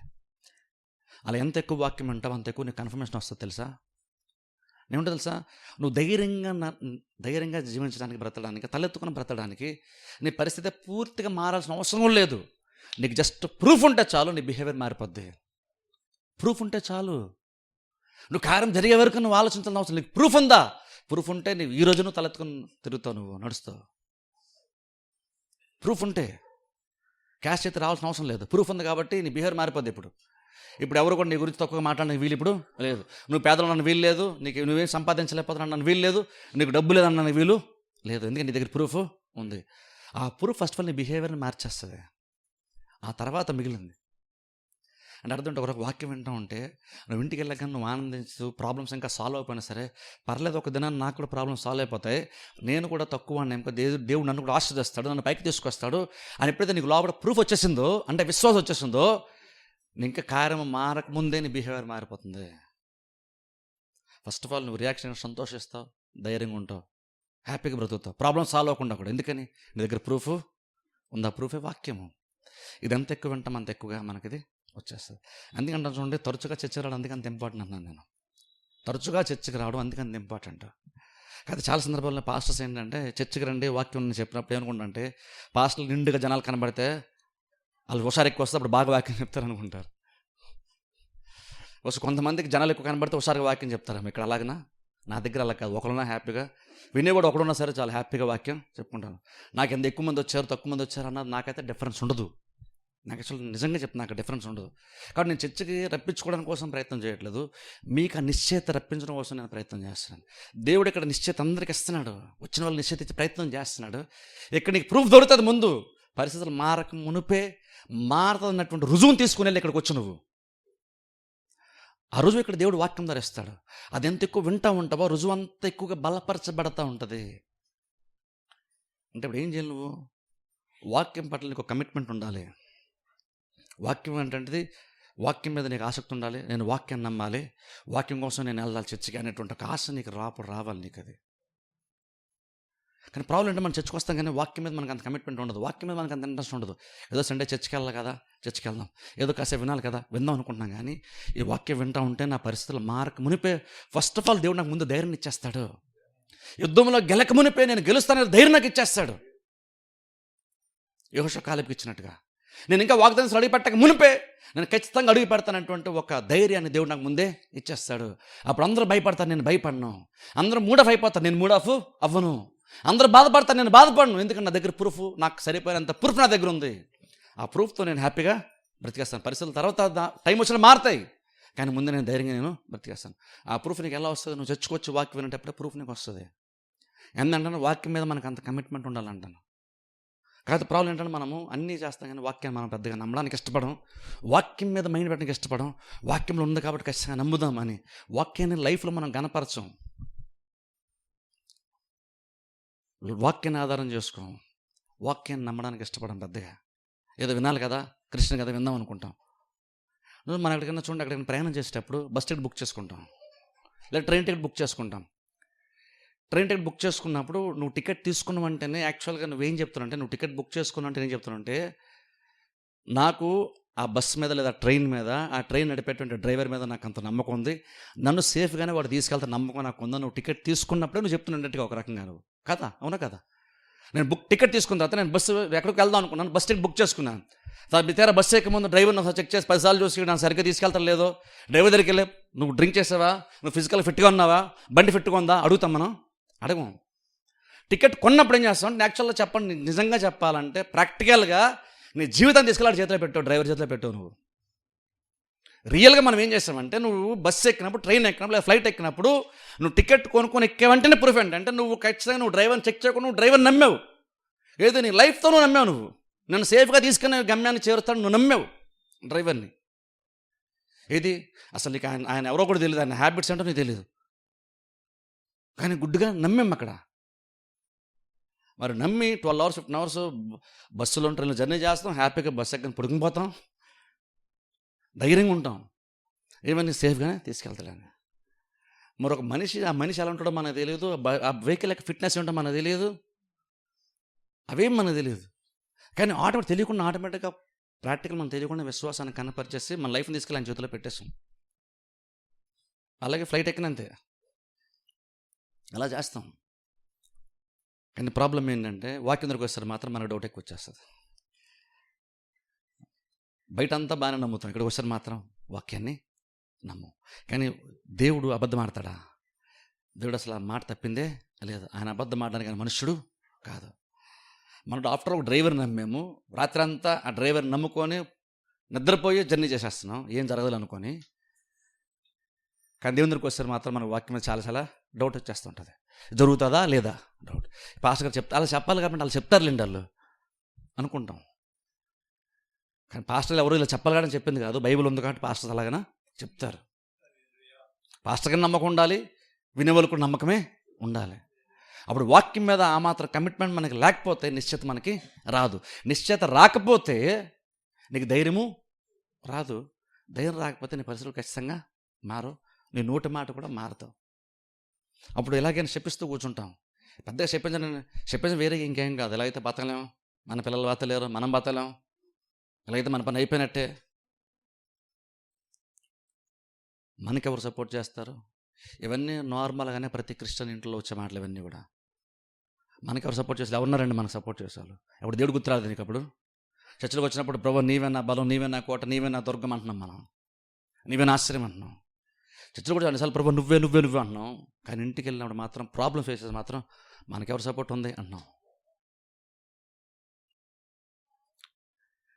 ఇప్పుడు చూడండి, నిజం కనుక దేవుని మనం నమ్మితే మన బిహేవియర్ మార్పు వచ్చేయాలి. ఇప్పుడు చూడండి, బైబిల్ కూడా మాట చూడండి, ప్రభు నీవు తప్ప నాకెవరు ఉన్నారు. ఆ మాట చాలామంది నేను చాలామంది చెప్పడం విన్నాను, కానీ చాలామంది చాలా బలంగా ప్రభు నువ్వు తప్ప నాకు ఎవరున్నారని ఏడుస్తారు. అంటే ఒక రంగం చెప్తుంటే అక్కడ దేవుడు ఉన్నారని ధైర్యంగా, అంటే ఎవరు లేరని బాధ ఎక్కువ ఉంది అందులో. నువ్వు తప్ప నాకు ఎవరున్నారు అన్నప్పుడు నువ్వు ధైర్యంగా చెప్పాలి, ఎందుకంటే ఆయన ఉన్నాడని. అక్కడ ఆ వచనం ఎవరు లేరని బాధపడడానికి కాదు, వచనం ఎవరు లేకపోయినా ఆయన నీకు తోడుగా ఉన్నాడని ఆ మాట నీకు ధైర్యం నింపాలి. కానీ చాలా ప్రసంగికులు చెప్పినప్పుడు అలాగే చెప్తారు, ఏడుస్తూ చెప్తారు ఆ మాట. బహుశా కదా దాని మీనింగ్ కూడా బహుశా అర్థం కాలేదేమో. ఎవరున్నారా నేడుతుంటే అర్థం ఏంటంటే ఎవరు లేరని బాధ నువ్వు దేవుని చెప్పుకుంటున్నావు, కానీ ప్రభు నువ్వు ఎవరు పర్లేదు నువ్వు నాకు ఉన్నావు అని చెప్పట్లేదు నువ్వు దేవుని ధైర్యంగా. నీకు ఎవరు లేకపోయినా ప్రభు నాకు ఎవరు లేరు కానీ నువ్వు నాకు తోడుగా ఉన్నప్పుడు దేవుడు ఉన్నాడన్న నమ్మకం నీకు నిజంగా ఉంటే నువ్వు ఎంత ధైర్యంగా మాట చెప్పాలి, ఎంత సంతోషంగా నువ్వు మాటని చెప్పాలి. అది ఎప్పుడు వస్తుంది అలాగా? అది తరచుగా నువ్వు వాక్యం వింటూ ఉంటే నీకు ఆ ధైర్యము, నిరీక్షణ, నిశ్చయత నీకు అది ఏర్పడుతుంది. కొన్నిసార్లు మన విశ్వాసం ఉన్నప్పుడు కొంతమందికి అర్థం కాదు, ఎందుకంటే వాళ్ళు చూడలేదు, కానీ నువ్వు చూసావు, అందులో నమ్మకం ఉంది. అప్పుడు ఇంట్లో వాళ్ళందరూ ఎలా మాట్లాడతాను సరే, నువ్వు మాత్రం అదే విశ్వాసంతో కంటిన్యూ అవ్వు. అలాగే నేను మాట్లాడడం నేర్చుకో. అలా మాట నేర్చుకుంటే ఇప్పుడు దాని తప్పుగా అనుకోకండి. అలాగే మాట్లాడంటే అలాగేదో జస్ట్ నువ్వు భయపడిన అలా మాట్లాడని చెప్పట్లేదు. నీ ప్రూఫ్ ఉన్నప్పుడు నీ మాట ఆటోమేటిక్ మారిపోద్ది. నువ్వు మాట మార్చుకునే ప్రయత్నం చేయవు, నీ మాట ఆటోమేటిక్ అలాగా వచ్చేస్తుంది, ప్రూఫ్ ఉంది కాబట్టి. అలాగా విశ్వాసమే ప్రూఫ్. అది ఎలా వస్తుంది? వినటం వలన విశ్వాసం కలను, వినటం వలన నిశ్చయత ఎక్కువగా కలుగుతుంది. అందుకే చర్చకొచ్చి వాక్యం వినాలి, వాక్యం మీద అంత నమ్మకం పెట్టుకోవాలి, అంత ఆశ పెట్టుకోవాలి. చర్చకొచ్చిన ప్రభువా నేను వాక్యం చర్చకి వెళ్తున్నాను, వాక్యం కోసం వెళ్తున్నాను నేను, కాబట్టి నాకు కన్ఫర్మేషన్ నువ్వు, నాకు నిశ్చయత నువ్వు నీ మాటల ద్వారా అని ఆశపడి చర్చకు వస్తే గ్యారంటీ నీకు రావాల్సిన నిశ్చయతని, నీ భవిష్యత్తుకు సంబంధించిన నిశ్చయతని ఖచ్చితంగా దేవుడు గ్యారంటీ మనకి ఇస్తాడు. ఫస్ట్ దేవుడు ఇన్స్టెంట్గా నీ ప్రాబ్లం సాల్వ్ చేసేటప్పుడు ఎలా ఇస్తాడు? నిశ్చయత ఇచ్చేస్తాడు ఫస్ట్ నీకు. దీంతో నువ్వు ధైర్యంగా బ్రతికే కొంతకాలం తర్వాత నేను అక్కడికి నువ్వు ప్రాక్టికల్గా నువ్వు దాన్ని అనుభవిస్తావు. ఎప్పటివరకు నువ్వు ధైర్యంగా బ్రతుకు. రక్తం స్రావించాలుగా చేసింది. ఆ ప్రాబ్లం యాక్చువల్గా ఆమె సొసైటీలో రావడానికి వీలు లేదు, ఆమెకు వెళ్ళడానికి వీలు లేదు, ఛాన్స్ లేదు. జనసమూహం ఉంటే అస్సలు వెళ్ళడానికి వీలు లేదు, అసలు వెళ్ళడానికి ఛాన్సే లేదు. కానీ ఆమె అనుకుంది నేను వస్త్రం పట్టుకుంటే నేను బాగుపడతాను. ప్రూఫ్ వచ్చింది ఆమెకి. యేసుక్రీస్తు వినిన తర్వాత ఆమెకు ప్రూఫ్ వచ్చింది, నేను బాగుపడతాను. డాక్టర్ దగ్గరికి వెళ్ళి ఇంకా మరింత సంకటపడింది. యేసుక్రీస్తు విని మరింత బలపడింది. ప్రాబ్లం సాల్వ్ అవుతుంది. డాక్టర్ దగ్గరికి వెళ్తే జనడంటే పని నాకు ఈయన వల్ల అవుతుంది. అందులో కూడా ఎంత నిశ్చయత ఆమెకు వచ్చిందంటే ఆమె అనుకుంటుంది, ఆయనకి నేను ప్రాబ్లం చెప్పుకునే అవసరం కూడా లేదు, నేను ఆయన కూడా పట్టుకోవాల్సిన పని కూడా లేదు, ఆయన వస్త్రాన్ని పట్టుకుంటే చాలు నాకు స్వస్థ వచ్చేస్తుంది. అది ఆమెకు విశ్వాసము. యేసుక్రీస్తు మీద ఆమెకున్న నమ్మకం. వస్త్రం మీద ఉన్న నమ్మకం కాదు, మళ్ళీ అలా అనుకోకండి. వస్త్రం మీద ఉన్న నమ్మకం కాదు, యేసుక్రీస్తు ఉన్న నమ్మకం. ఆ నమ్మకంతో యేసు నమ్మకం ఉన్నప్పుడు నువ్వు ఆయిల్ రాసుకో స్వస్థ వస్తుంది. దేవుని మీద నమ్మకం ఉన్నప్పుడు అప్పుడు నువ్వు వస్త్రం పట్టుకో స్వస్థ వస్తుంది. దేవుని మీద నమ్మకం ఉన్నప్పుడు ఇంకేదైనా చేసి స్వస్థ వస్తుంది. దేవుని మీద నమ్మకం అక్కడ నూనెల మీద వస్త్రాల మీద కాదు. ఆమె దేవుని మీద నమ్మకం ఉంది, అందుకనే స్వస్థత పొందుకున్న తర్వాత క్రీస్తు అంటున్నారు. ఎవరు నన్ను ముట్టుకుంది? ఎవరో పొందుకున్నారు అంటే ఆమె ఏమనుకుందంటే నేను వేసుకు చెప్పాల్సిన అవసరం కూడా లేదు. అంత నిశ్చయత వచ్చేసింది ఆమెకు, అంత నిశ్చయత. ఎంతో విశ్వాసం చూడండి. అది ఆమె మాత్రం చూడదు, ఎవరు అది చూడలేకపోయారు. అలా అంటాను, తరచుగా వాక్యం వింటూ ఉంటే గ్యారంటీగా నిజంగా వాక్యం మీద నమ్మకం పెట్టుకుని సిన్సర్గా వచ్చి వాక్యం వినే పని వినే దాని మీద శ్రద్ధ చూపించినటువంటి వాళ్ళు ఖచ్చితంగా ఇప్పుడు ఏమీ మారకపోయినా సరే ఎక్కడో తెలియకుండా ఒక నిశ్చయత ఏదో లోపల ఖచ్చితంగా వాళ్ళకు ఉంటుంది. ఎలాగని అడగండి ఎక్స్ప్లెయిన్ చేయలేరు వాళ్ళు కూడా, వాళ్ళు మిమ్మల్ని కన్విన్స్ చేయలేరు, ఎందుకంటే అది బయటికి చూపించేది కాదు. కానీ ఒకటి లోపల ఎక్కడో తెలిసి ఏంటంటే ఖచ్చితంగా పరిస్థితులు బాగానే ఉంటాయి, అన్నీ సక్సెస్ అవుతాయి, అన్ని కార్యాలు దేవుడు సఫలపరుస్తాడు, దేవుడు నన్ను కూడా పైకి తీసుకొస్తాడు. ఆ ప్రూఫ్ ఉంటుంది, ఆ ప్రూఫ్తోనే వాళ్ళు బ్రతుకుంటూ ముందుకు వెళ్తారు. టైం వచ్చిన కార్యము జరుగుతుంది. ఆ ప్రూఫే నీ లైఫ్ని మార్చేస్తుంది. ముందు ఫస్ట్ నీ బిహేవియర్ మారిన ప్రూఫ్ కావాలి. ఆ ప్రూఫ్ ఇచ్చేది వాక్యం. నువ్వు తరచుగా చర్చకొచ్చి వాక్యం వింటూ ఉంటేనే ప్రూఫ్ అది వస్తుంది. ప్రాబ్లం వచ్చినప్పుడు నీకు 100% ప్రూఫ్ రావాలంటే ఏం చేయాలంటే తరచుగా వచ్చి వాక్యాన్ని వింటూ ఉండు, విశ్వాసాన్ని బలపరచుకుంటే ప్రూఫ్ని ఇంకా బలపరుచుకుంటూ ఉండు. అప్పుడు ప్రాబ్లమ్స్ వచ్చినప్పుడు నువ్వు ధైర్యంగా నువ్వు నిలబడతావు. అందుకని వాక్యం మీద కమిట్మెంట్తో రండి చర్చికి, వాక్యం మీద ఆశ పెట్టుకోండి, వాక్యాన్ని నమ్మండి. వాక్యం ఆశపడి వస్తే దేవుడు వాక్యాన్ని ఇస్తాడు. ఆ వాక్యం నీకు విశ్వాసాన్ని నిశ్చయతనిస్తుంది. ఆ నిశ్చయత కార్యాలని పొందడానికి సహాయము చేస్తుంది. అందుకే అందుకనే నోటి మాట మాట కొంచెం జాగ్రత్త ఆలోచించుకోండి. మేము పెద్దగా శాపనార్థం ఏం మాట్లాడదండి అనుకోకండి. మేము బతకలేము అంటే అయిపోయినట్టే. ఖచ్చితంగా అది శాపం నీ లైఫ్ కాదు, నీ మీద నువ్వు పెట్టిన శాపం అది. అప్పుడు దేవుడు కూడా నిన్ను ఆశీర్వదించలేడు తెలుసా. ఎందుకంటే నీ లైఫ్ నువ్వే డ్యామేజ్ చేసుకుంటున్నావు, దేవుడు కూడా ఏం చేయలేడు. అందుకని నోరు మారాలంటే తరచుగా ఫస్ట్ ఆఫ్ ఆల్ మన హృదయం మారాలంటే వాక్యం తరచుగా విందాం. ప్రూఫ్ ఉంటుంది. ఆ ప్రూఫ్ నీ నోరు మారుతుంది, నీ బాడీ బిహేవ్ చేస్తుంది. ఒక టైం వచ్చినప్పుడు వాగ్దానాన్ని మనం స్వతంత్రించుకుంటాం. ప్రార్థన చేసి అందరూ తల వంచుకొని మూసుకోండి. మమ్మల్ని మిక్కిలిగా ప్రేమిస్తున్న మా పరమ తండ్రి, పరిశుద్ధ దేవ, మీకు వందనముల స్తోత్రాలు చెల్లిస్తున్నాం తండ్రి. రాత్రికాల సమయంలో ప్రభు ఆన్లైన్ ద్వారా తండ్రి మీరు ఇచ్చిన మాటలను బట్టి మీకు వందనముల స్తోత్రాలు చెల్లిస్తున్నాం. ప్రభా విశ్వాసం అనగా నిశ్చయితని, ప్రభు ఆ నిశ్చయిత వాక్యం ద్వారా మీరు అనుగ్రహిస్తున్నారని ప్రభు దినాన్ని మీరు మాకు తెలియజేశారు. ప్రభు దినదినము విశ్వాసంలో మేము బలం పొందుకోవడానికి ప్రభా మా మీద దయించి ప్రభు కృపను బట్టి మీరు ఇచ్చిన మాటలను బట్టి మీకు వందనముల స్తోత్రాలు చెల్లిస్తున్నాం తండ్రి. మీరు ఇచ్చిన మాటలపైన ప్రభు ఆశ పెట్టుకొని శ్రద్ధ కలిగి మీరు ఇచ్చిన మాటల ప్రభావ మా హృదయాల్లో మేము భద్రపరుచుకొని తండ్రి దాన్ని తలపోసుకుంటూ విశ్వాసంలో మరింతగా బలపడుతూ ప్రభావ మరింత నిశ్చయితను సంపాదించుకుంటూ ఈ లోకంలో ప్రభావ ధైర్యంగా బ్రతడానికి మాకు సహాయం చేయమని ప్రార్థిస్తున్నాము. మీరు మాకు ఇస్తున్న విశ్వాసమునకు అనుకూలంగా తండ్రి మేము ఆలోచించడానికి, ప్రవర్తించడానికి, మాట్లాడటానికి అవసరమైన జ్ఞానాన్ని ప్రభావ మీరు మాకు దయచేయమని ప్రార్థిస్తున్నాం. రాత్రికాల సమయంలో ఆన్లైన్ ద్వారా ప్రభావ వాక్యాన్ని ఉన్నటువంటి ప్రతి బిడ్డ కొరకు ప్రార్థిస్తున్నాము, వారి కుటుంబాల కొరకు ప్రార్థిస్తున్నాము. వాక్యం ద్వారా వారిని మీరు ఆశీర్వదించినందుకు మీకు స్తోత్రాలు చెల్లిస్తున్నాం ప్రభా. ఇంకను వారి కుటుంబాలు ఉన్నటువంటి ప్రతి లోటును ప్రభా మీరే తీర్చండి, సమస్యలను విడిపించండి. మీరు చేయబోతున్నటువంటి కార్యముల కొరకు తండ్రి విశ్వాసం ఉంచి నిరీక్షణ గలవారమే ప్రభా మేము మీ నుండి కార్యాలు పొందుకునేటువంటి కృపను దయచేయమని ప్రార్థిస్తున్నాం. వాక్యమైన ప్రతి బిడ్డని మీరు దీవించి ఆశీర్వదించమని యేసుక్రీస్తు నామమున ప్రార్థిస్తున్నాం మా పరమ తండ్రి. ఆమేన్. దేవుడు మిమ్మల్ని దీవించును గాక.